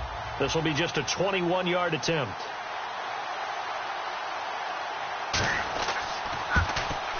And Crosby puts it through, and the drive will wind up yielding 3. So make it 3 field goals for him now. And this last one tightens things up a bit. And I know that offense is on the sideline right about now, checking out the tablets and saying, man, we let a good chance slip away there. We've got to start finishing some of these drives.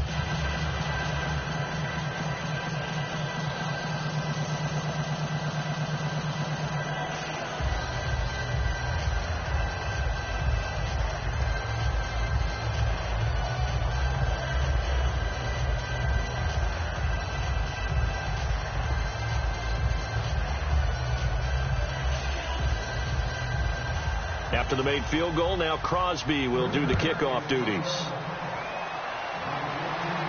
This fielded a few yards into the end zone.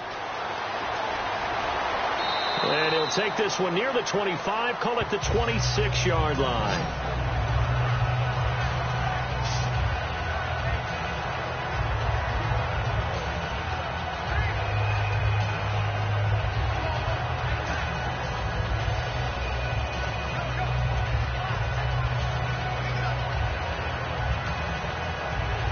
Atlanta now coming out on the field. And they're coming off a 3-and-out, my friend. I think they've got to look at that play sheet and go to a spot that they haven't gone before. Time to shake things up a little bit to try and get this offense moving. Okay, so how do you do that? How do you shake things up? You look at what you called before, realize it hasn't worked somewhere else, and maybe try and find one of those special plays from one of your better players, and maybe try and hit something big and get things going in the excitement area.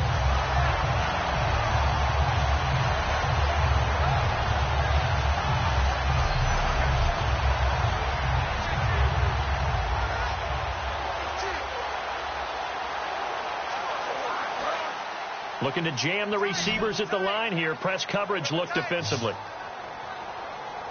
got three. We got three.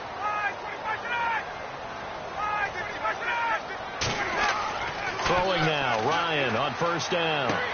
It's caught over the middle. Hooper. A good pickup there. 8 yards on the first down completion. Seeing that play and understanding just how tough it is to cover tight ends, especially the ones running around the NFL nowadays, makes me glad I didn't make it in that league. I would have had a really difficult time. But now you get to sit up here with me. Yeah, and that's fun, isn't it? And what a really nice game right there on first down for them. Brings up a nice second down for them.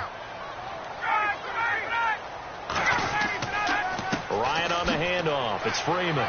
No, a nifty juke there. Not much fun for a guy trying to tackle it. Call it a gain of 7, and it gets him a new set of downs. Not too many more ideal situations at 2nd and 2 in order to try and pick up a first down. They ran it and picked it up.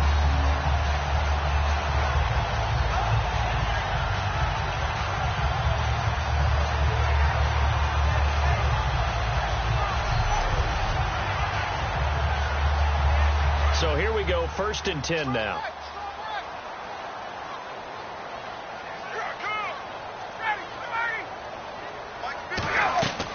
And now a 10th carry for Freeman. And this time not as successful as he'll get back to the line of scrimmage and no more. No gain on the play there. It'll be 2nd down.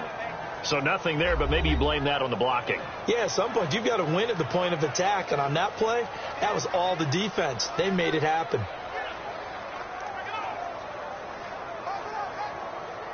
And on 2nd and 10 now. Watch tight. Tight end right. Watch tight. Tight end right.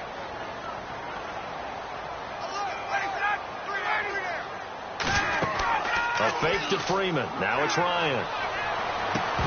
Oh, he'll want that one back. Incomplete. He doesn't drop too many in that department. 3rd down. We know it's not an easy job to go out and catch passes when people are trying to tackle you and knock the ball away. But the bottom line is, that's a pass he's got to have and a pass he should have caught.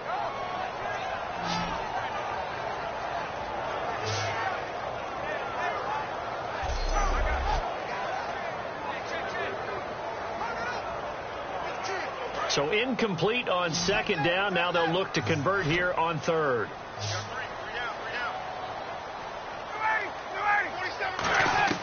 On 3rd down, Ryan. And it's complete. Hooper. And he's going to be out of bounds down near the 35-yard line. He's a rookie, and you don't want to get hung up on the word potential. But when you see him make catches like that, you keep thinking to yourself, he's good now. He's got a chance to be great with plenty of work. Offense comes to the line now, 1st and 10.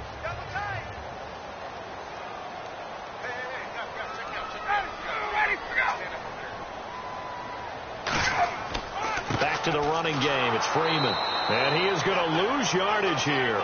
It's a loss of a yard there, and now 2nd down. When you think of Mike Daniels, you think of strength. Hard to knock off the football, but surprising quickness and ability to move and evade people. How about that play there? Well, he can squat 600 pounds, so that's how he caught people's attention coming into the league, and he caught our attention right there.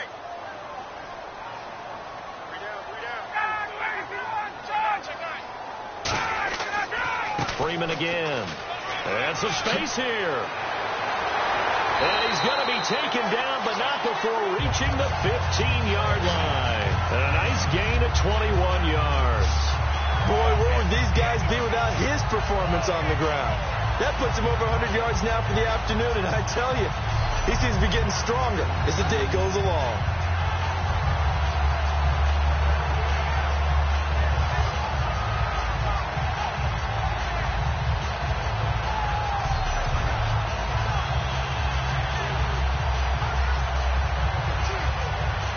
And a new set of downs here after picking up the first on the ground.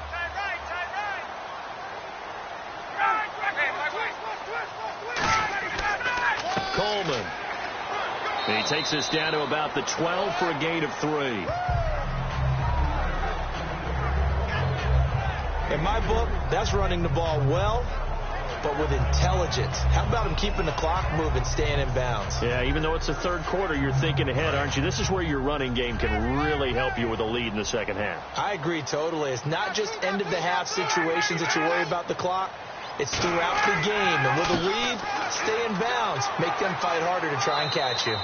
And he'll be brought down this time at the 5-yard line. 7 yards on the pickup there, and now they've got it first and goal. That was a good, nice, crisp run for a first down. I wonder if the defense might have been loosened up a little bit, maybe anticipating a pass instead of the run that they got.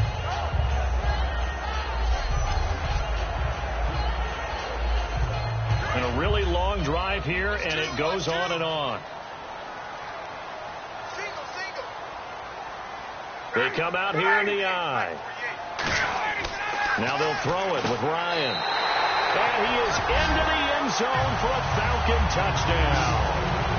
Austin Hooper, a beast in the red zone with his second touchdown of the game.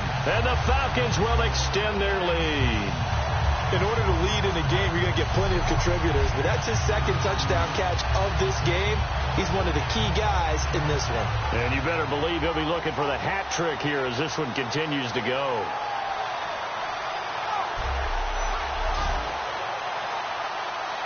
Bryant now to tack on the extra point. And the lead is up to 15 now.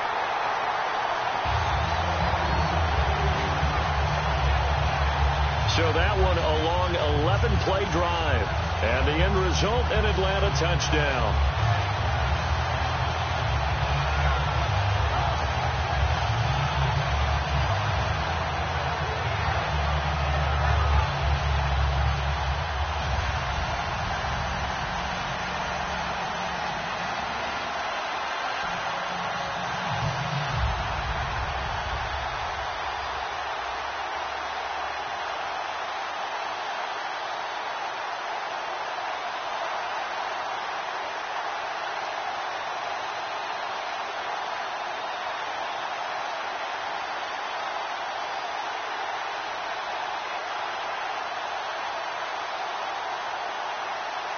Now after the touchdown, it's Bosher to kick it away.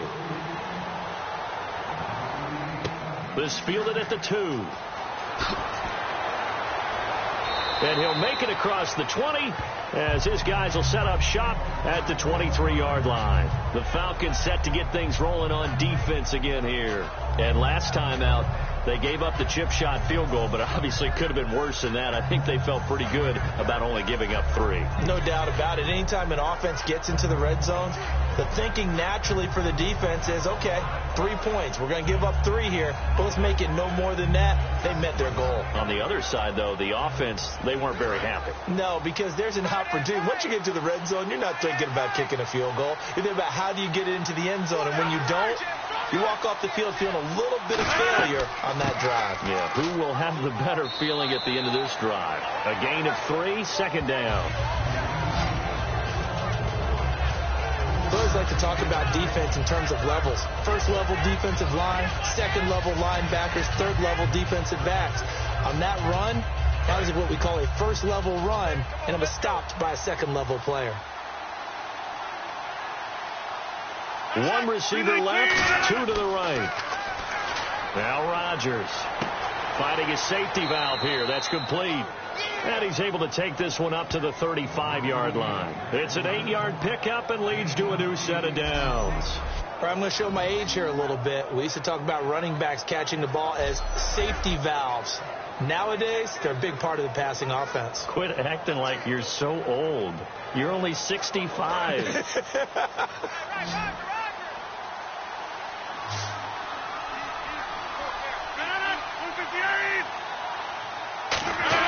On 1st and 10, here's Rodgers. Over the middle, it's Jared Cook. Give him 9 there on the first down completion. Now that's staying ahead of the chains. Really good pickup on first down, hitting the tight end there. Now it brings up a second and manageable. Just found a hole in that zone. Completed pass play. Now let's see if they go back to the air or to the ground.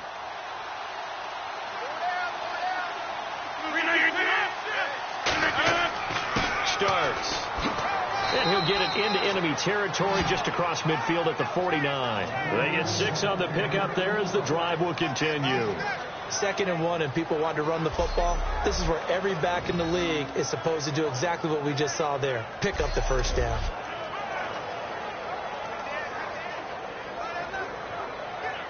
So the run gets them the first, and now they operate with a fresh set of downs.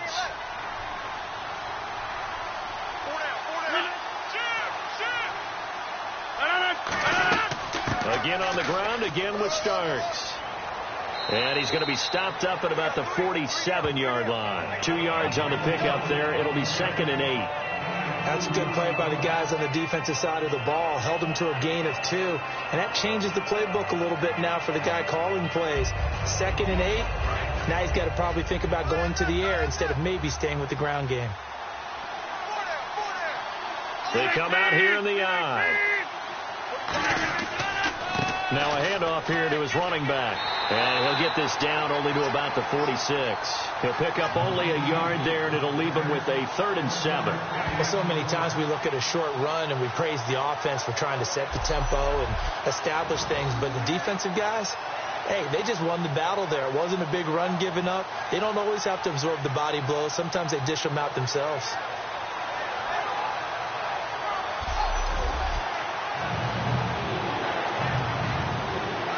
And they'll need the 39 here for a first. This is 3rd down.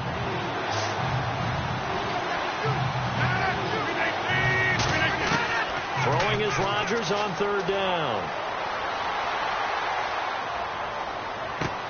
And that is incomplete.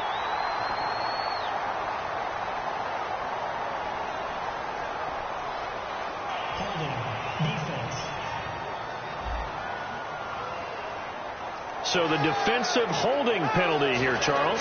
You get outside of 5 yards downfield and you get grabby with an offensive player, the flag will come out every time.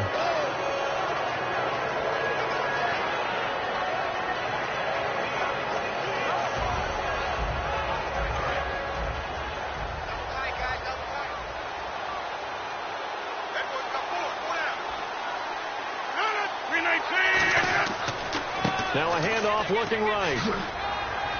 And able to push his way forward here for a good little gain.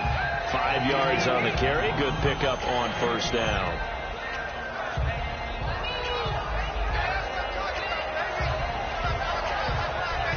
Three quarters have come and gone. We'll return with more after this. You're watching the NFL on EA Sports. Back now in Atlanta. It's the Packers who have the football, but in need of points as we begin quarter number 4.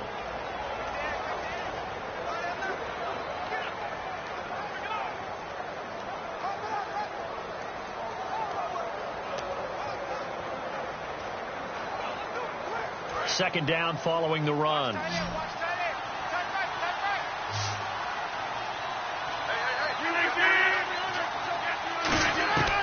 Now they'll throw with Rodgers.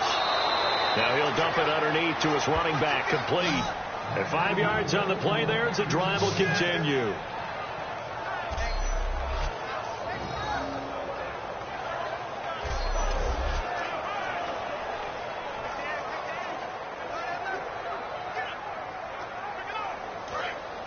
Looks like the defense in press coverage here.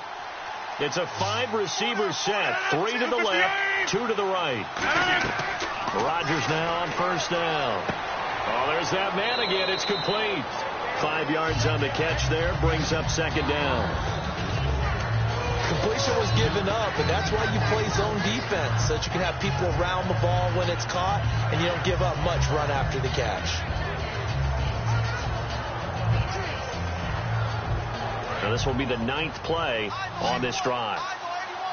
They come out 5 wide, 3 of them to the right side. Now whistles here, flag down. I think one of the Packer linemen was moving. False start, offense.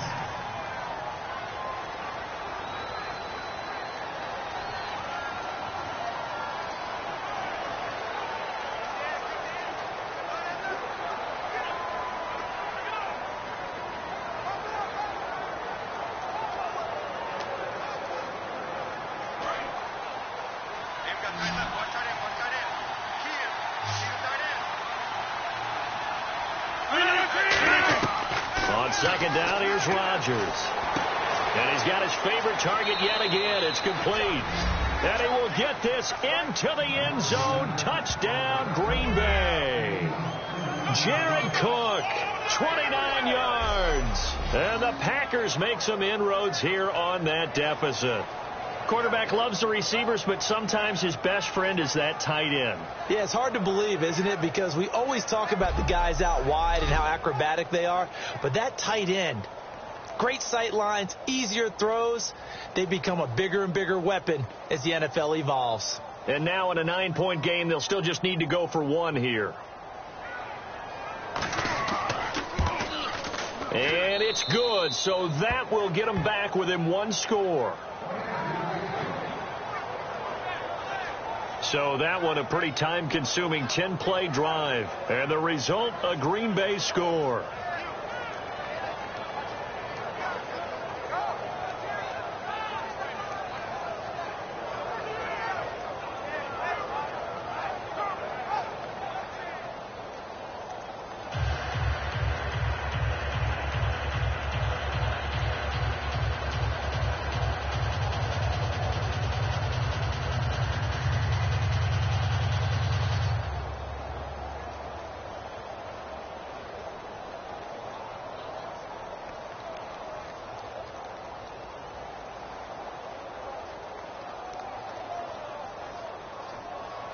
Now after the touchdown, here's Crosby to kick it away.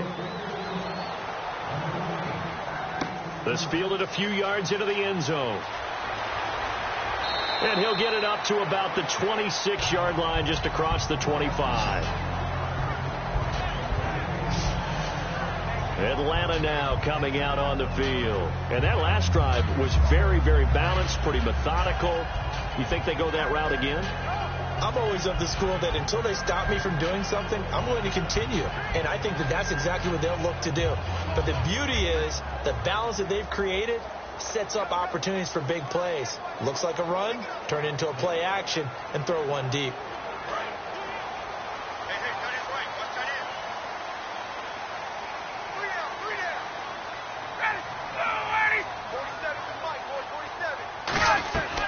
They'll run it now out of the gun.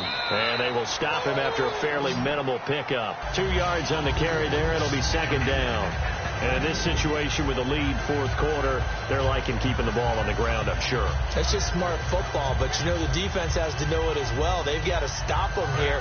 So now we're going to see that loading the box in a big way. 6, 7, 8, 9, whatever it's going to take, puts a little bit more pressure on your big offensive line. Again, they'll run with Freeman. And he is going to lose yardage here. So he loses 3 yards there. Now third down. Yeah, let me puff out my chest a little bit, even though I'm not rooting for either team. That was a really nice defensive play. It's awfully fun to watch, even in an offensive game. So still a full 10 yards to go here for the offense on third down.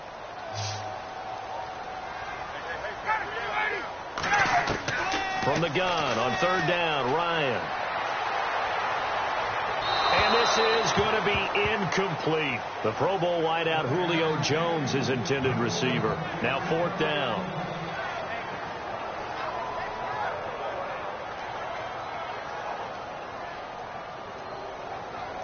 Here's Matt Bosher now as he's on to punt for Atlanta.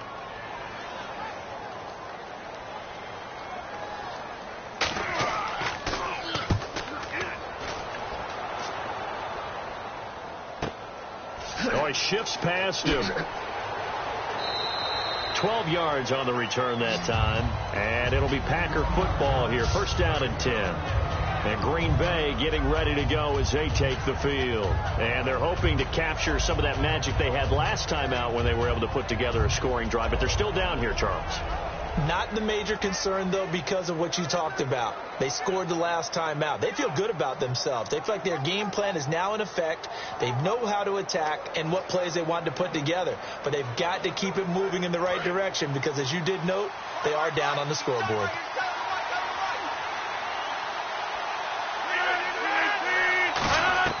Rodgers now on 1st down. Finding time. Throwing for his running back, and he's got him complete. And he'll get up near the 45. They'll spot it at the 44.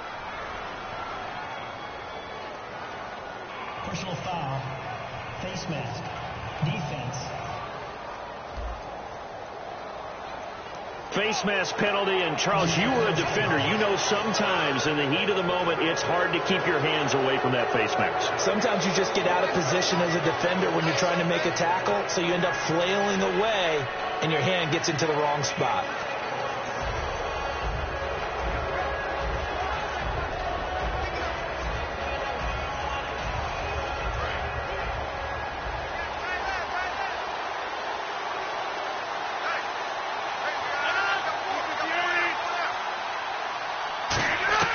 Throwing on 1st down is Rodgers. This is Montgomery with a grab over the middle. And here he'll be brought down a little shy of the 35 at the 36.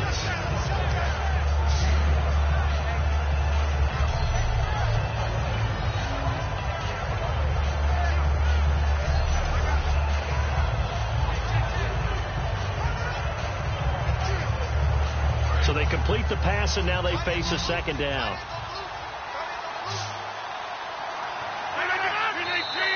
Now whistles here, flag down. I think one of the Packer linemen was moving. False start. Offense.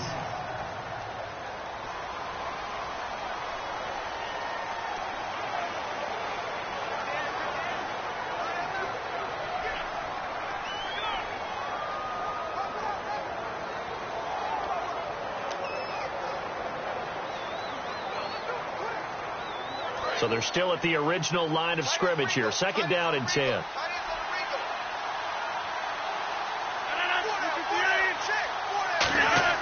They fake the give. Now Rodgers. And Cook has it left side. And he's going to get this inside the 30. That one good for 16, and the drive will continue. Well, he flew past 200, 300, 400 yards. Now he's over 450 yards passing on the day. So what you're saying is oxygen for everyone catching the ball and trying to defend? Yeah, especially those guys trying to defend right now. No doubt. They've got to be a confused group because they haven't been able to defend him very well at all.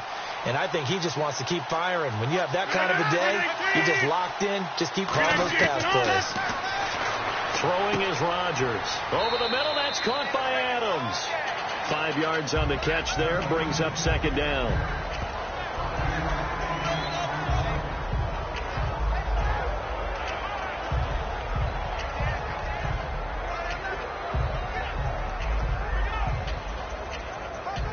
Second down, and the offense needing 5 yards.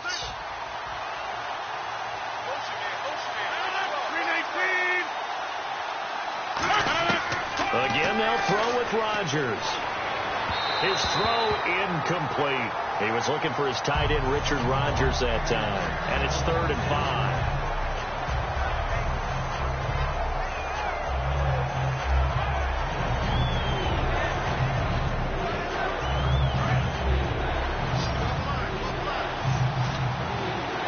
And on 3rd down, a nickel formation here defensively. Now whistles here, flag down. I think one of the Packer linemen was moving. Offense.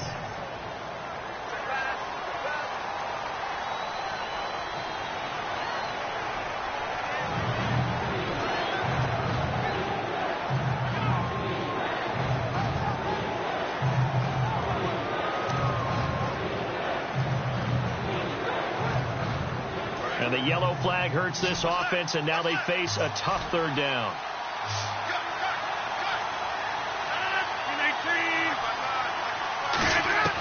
Throwing is Rodgers on third down. And that is incomplete. Whenever they're trying to attack a zone defense, you're trying to figure out where your gaps are going to be. And depending on what type of zone they're playing, it could be on the outside, it could be in the middle, it could be in the seams, in the edges. In this case, they tried to attack the middle of the field, but this zone defense didn't allow it because they were able to see the ball come off the quarterback's hands, and everyone was able to react to the football and knock it away. So on fourth down, out trots the kicker in a big spot here. From the left hash mark, this a 43-yard attempt.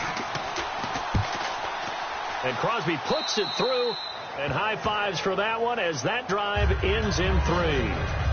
So an interesting call there to take the 3. I guess they're thinking their hands were tied, but in the fourth quarter, that field goal, it really might not help them much at all. Yeah, I mean, you still need a touchdown. Another field goal does you no good, so it'll be interesting to see what the media reaction is if the score stays where it is.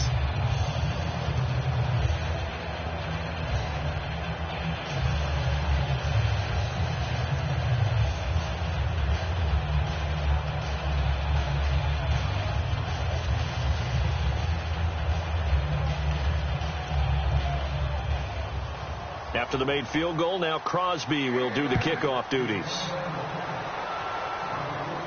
This is fielded at the goal line. And he'll get across the 20 before he's brought down at about the 23-yard line. And back onto the field now comes Devontae Freeman. And we have seen a decline in the numbers. Where does the fault lie? Just him? Maybe the guys up front? Combination? Well, as you and I both know, it's almost always a collective deal. But in this case, I think maybe the offensive line got a little overconfident. They had blocked so well in the first half, picked up on what the defense was doing. I think we've seen an adjustment now that they have not picked up on, and now they're being a little bit overwhelmed.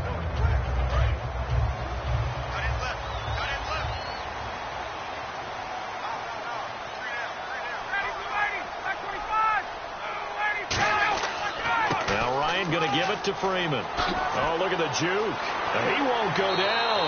And he's brought down, getting this one up to about the 35. 12 yards there as they move the chains.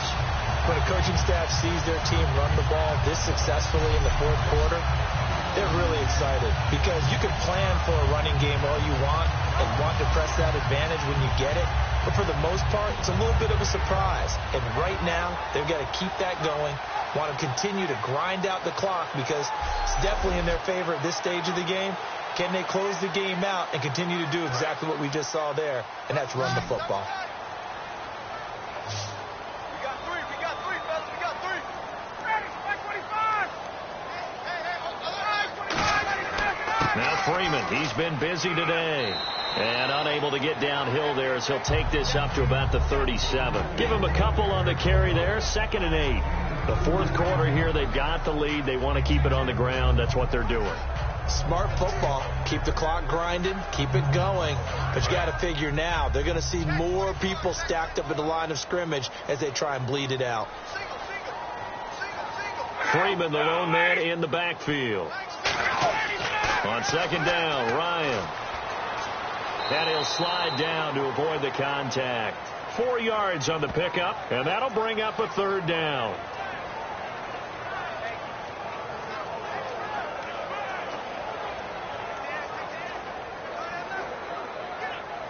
So 3rd and 5, 3rd and medium here. Let's go, let's bring it. Let's bring it.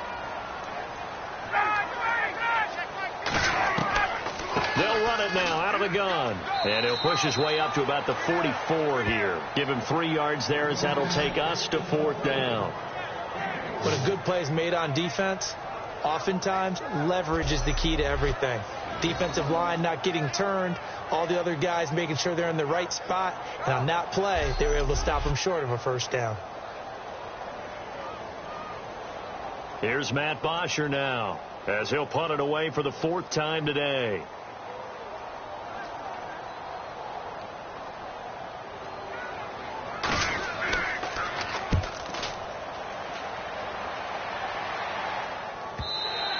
And a little too much mustard on that one. It hits a couple yards into the end zone. A missed opportunity there maybe to pin them back. And Green Bay getting ready to go as they take the field. And last time able to get 3. It's not what they wanted. They wanted 6, but they got at least something. They mustered something out of the drive. They'll take it. I like the way you've described it. Not ideal, but they'll take it. Anything to put some points on the board. But this time on offense, they don't even want to see the field goal kicker trot on the field. They want that ball in the end zone. Yeah, they'll be going for 6.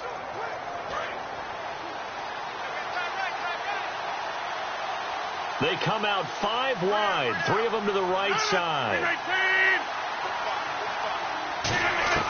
Rodgers now on 1st down. He completes it middle of the field to Janis. 7 yards the pickup on the pitch and catch. And there they went crossing route against the zone defense. What do you think of that? Takes real coordination between the passer and the receiver, because you got to read those zones and where the open spots are and be on the same page with the guy throwing the football. Because sometimes you're throwing it in front of the zone. Sometimes you're throwing it between the zones. Sometimes the receiver's going to just kind of find a spot and what we call sit down and present himself to the quarterback and throw it there. It's a tough read, but when they're in sync, it's really effective. Give him a yard on the run there, and that's going to set up a 3rd down and 2.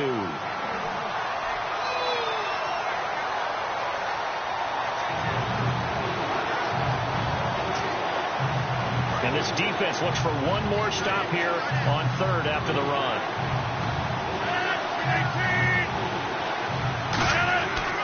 And to give this time to the tailback.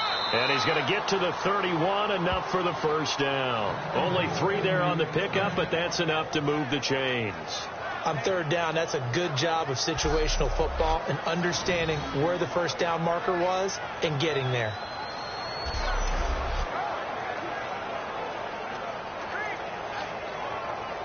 So the offense has it 1st and 10.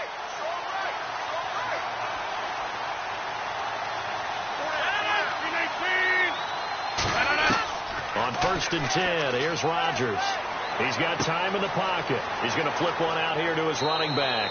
And brought down, but not before reaching the 45-yard line. And on that last play there, he's over 400 yards passing now. You know what that generally means? Success. That, and it means you really didn't miss opportunities. Usually very accurate. The ball's getting to the right place. Guys are making yardage after the catch to help you out that way.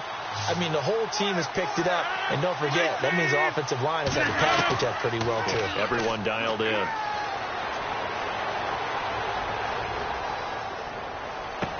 And Nelson's got it here right side. And he's going to get this all the way down inside the 35. I know we just saw a nice throwing catch, but how about the big guys up front buying that time? Yeah, that's exactly what they did. They created time and allowed the space to happen, and it turned into a really nice play.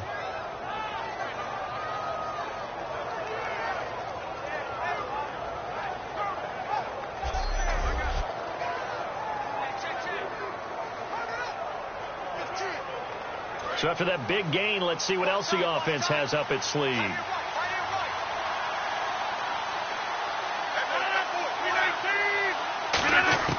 Rodgers now on 1st down. He's got time. In the middle of the field, he's got Nelson. And he's able to get it down to the 25-yard line. Give him 9 there on the 1st down completion. Didn't they tell us in our meetings that they needed to account for him on each and every play? You think? A guy of his caliber? So how does a guy like him get that wide open? That usually means there's a entire breakdown on what the coverage was. That everyone thought they were doing something, and they were supposed to be doing something else. But bottom line is, no matter what, you have to know where he is and cover him on every play. Ball start, offense.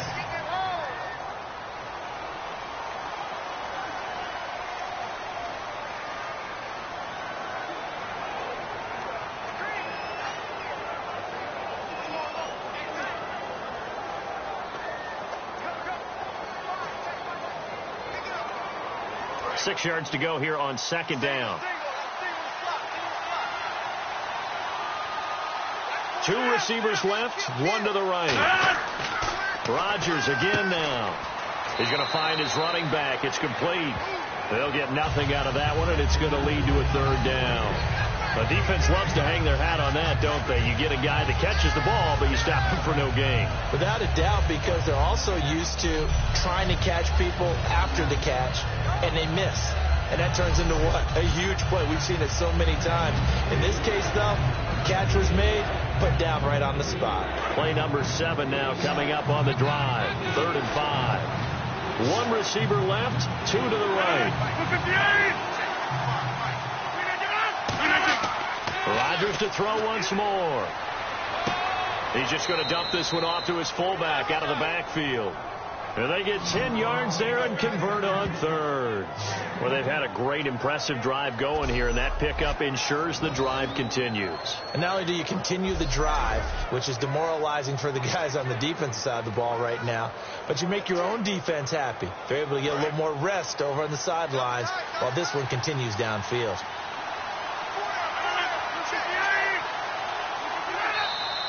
Now whistles here, flag down. I think one of the Packer linemen was moving. False start, offense.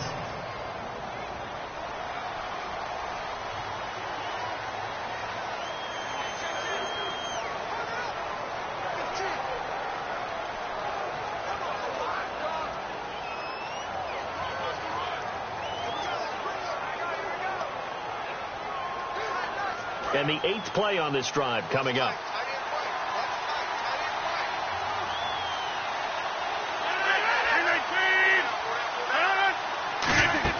They go play action here on 1st down. Surveying the field.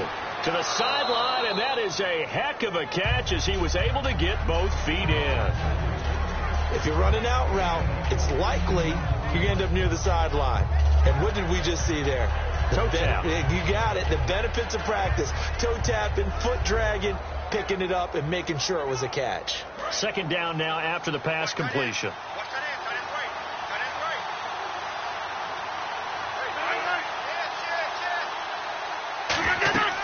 They'll run it now out of the gun. And he's able to work it here to the 8-yard line. It's a 3-yard pickup, and that sets up a 1st and goal. Now, that's the way to do it. Hand it to someone with vision and good footwork, and add a little bit of power, and you find a way to pick up 1st downs.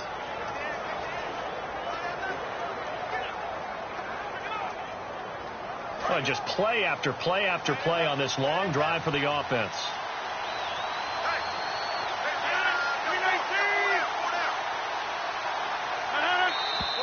Now whistles here, flag down.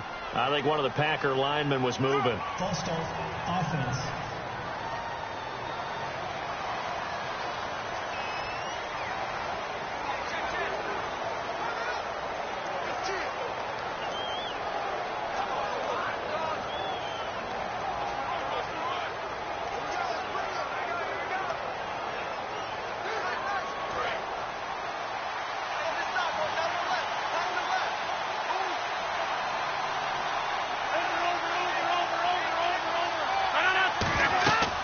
They'll run it now out of the gun.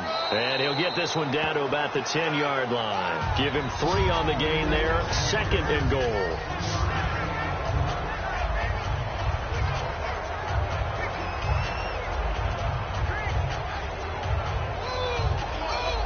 Long drive. The defense just cannot seem to catch a break and get off the field.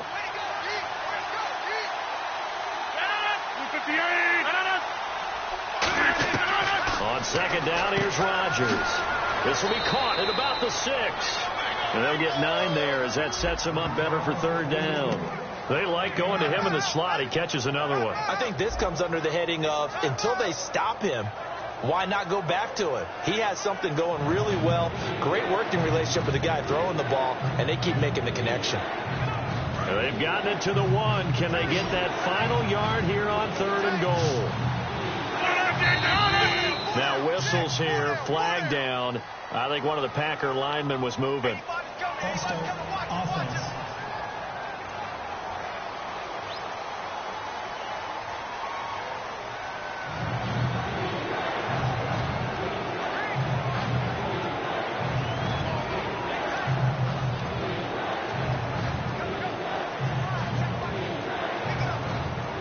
So backed up to the 6 now. 3rd and goal.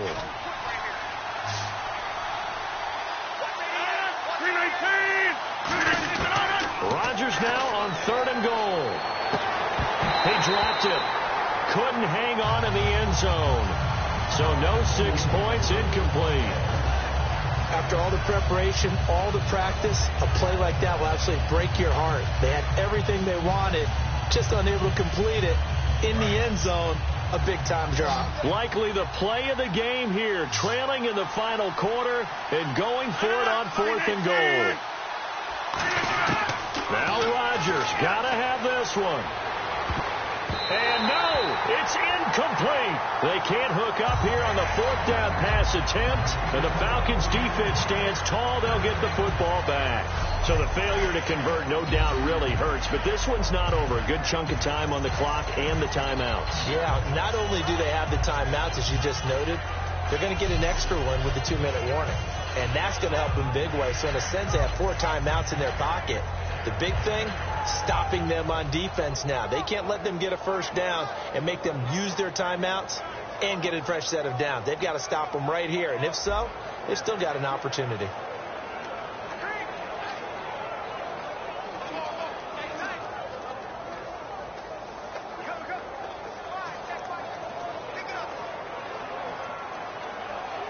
And not great starting field position here for the offense. They come up in an offset eye. Now a handoff. It's Freeman. And for one of the few times here today, this run's not going to go anywhere. Credit him with a 1-yard gain there to make it 2nd and 9.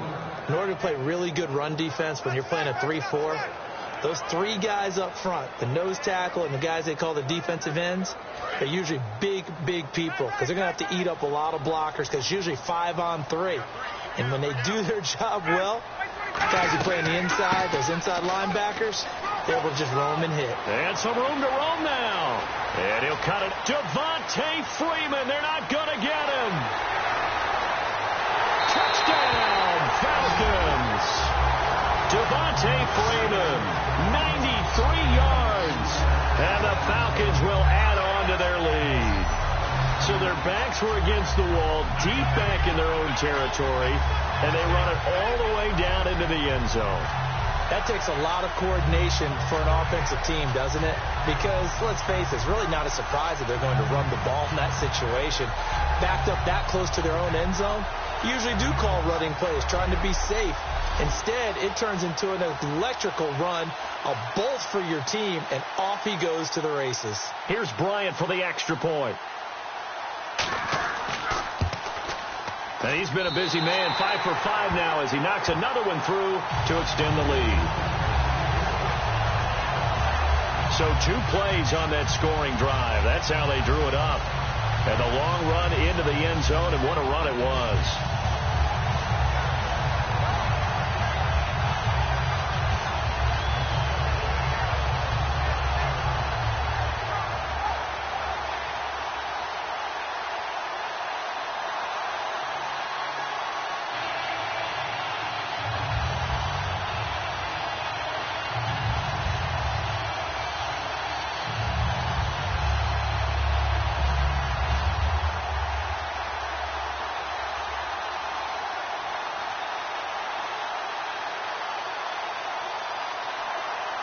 Now after the touchdown, it's Bosher to kick it away. This is fielded a couple yards deep. And he's able to get it across the 20, but not by much, as he's marked down at the 21-yard line. Now trotting out there, the Packers getting ready to go. And last time out, went for it on 4th down, turned it over, gave them great field position, turned it to 6 points, so they've got to recover here, Charles. It's amazing what one decision can do in the chain of events, right? The decision to go for it on 4th down. Caused all of that. It caused every bit of it, but it showed confidence. Hey, I've got confidence in you guys. Go pick it up for them. Didn't happen. Also showed confidence in the defense. They didn't pick up their end of the bargain, so now they've got to come back out and start over and rebuild that confidence. They come up in an empty set. 4 wide receivers, 1 tight end. Throwing now is Rodgers. It's brought in by Janis. Time for a break. We'll come back and see this one out after this.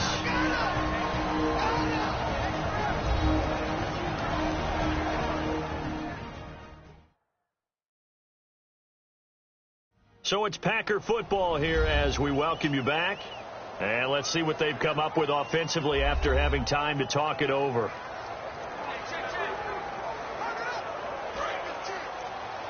Watch left. Start right there. 319. Now Rodgers throwing on second down. Over the middle, it's Jared Cook. 6 yards is the pickup, and that'll lead to a third down. And it looks like we've got a dime set here defensively. 6 DBs in the game. Rodgers going to try and throw on third down. And this is intercepted, and that should do it. A great read, and it's picked off. And they take possession 2 yards away from midfield at the 48-yard line. Obviously disappointing, but you had to go for broke here, down 2 scores. So that forced you to make some throws you definitely wouldn't want to make. And I think this interception is going to pretty much write an end to this one. Atlanta now coming out on the field. And they will simply, Charles, be looking to duplicate what they did last drive when they were able to push it in for 6.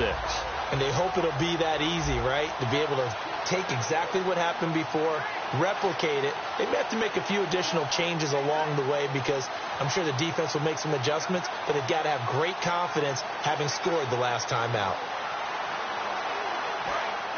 And on the outside, they're playing press coverage.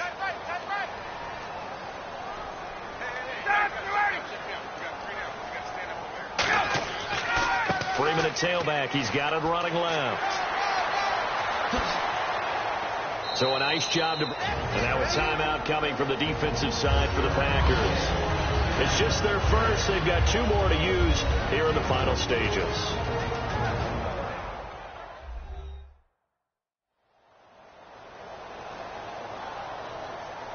And now following that timeout, the defense back out onto the field.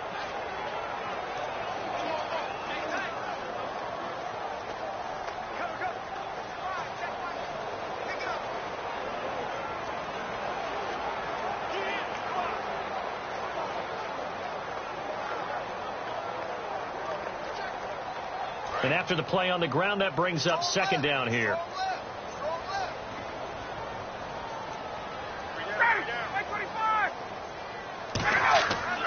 A 20th carry now for Freeman. And now the Packers going to take another timeout. That'll be their second, so one more chance to stop the clock here. And we'll be back.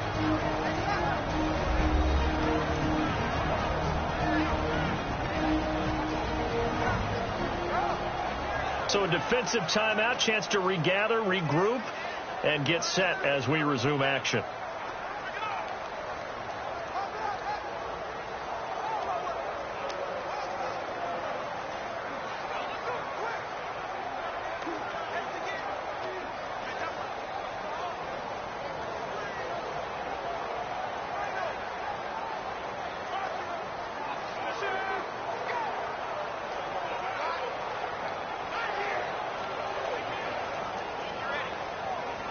They'll need to get this to the 38. That's where the first down marker is here on third.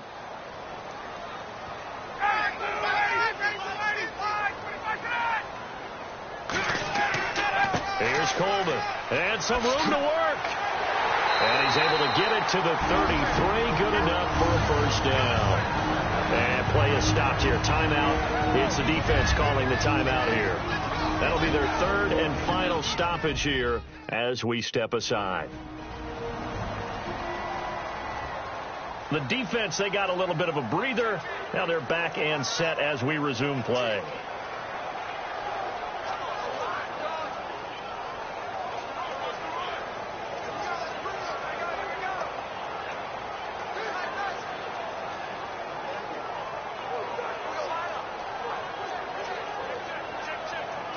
And a new set of downs here after picking up the first on the ground.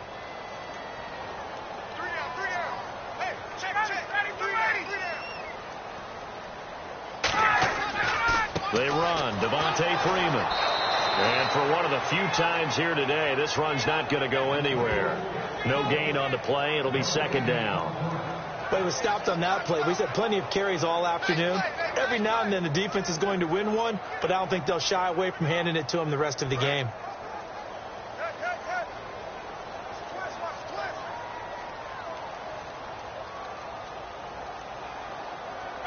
Ryan heads down to a knee, and that should wrap this one up.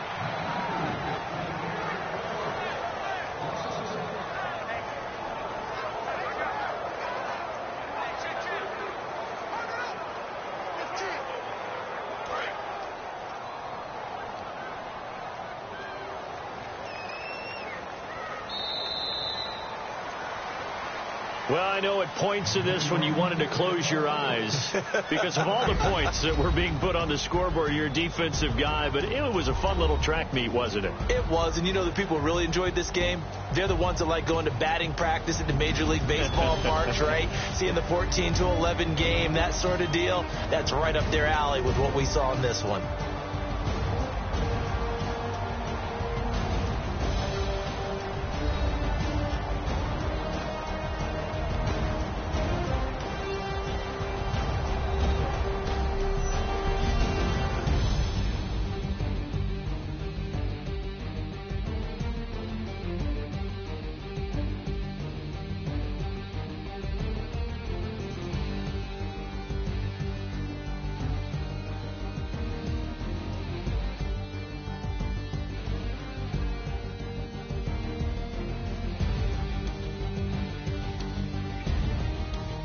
So that's a wrap for Charles Davis. I'm Brandon Gaudin, and this has been a presentation of the NFL on EA Sports. For more, check us out at easports.com.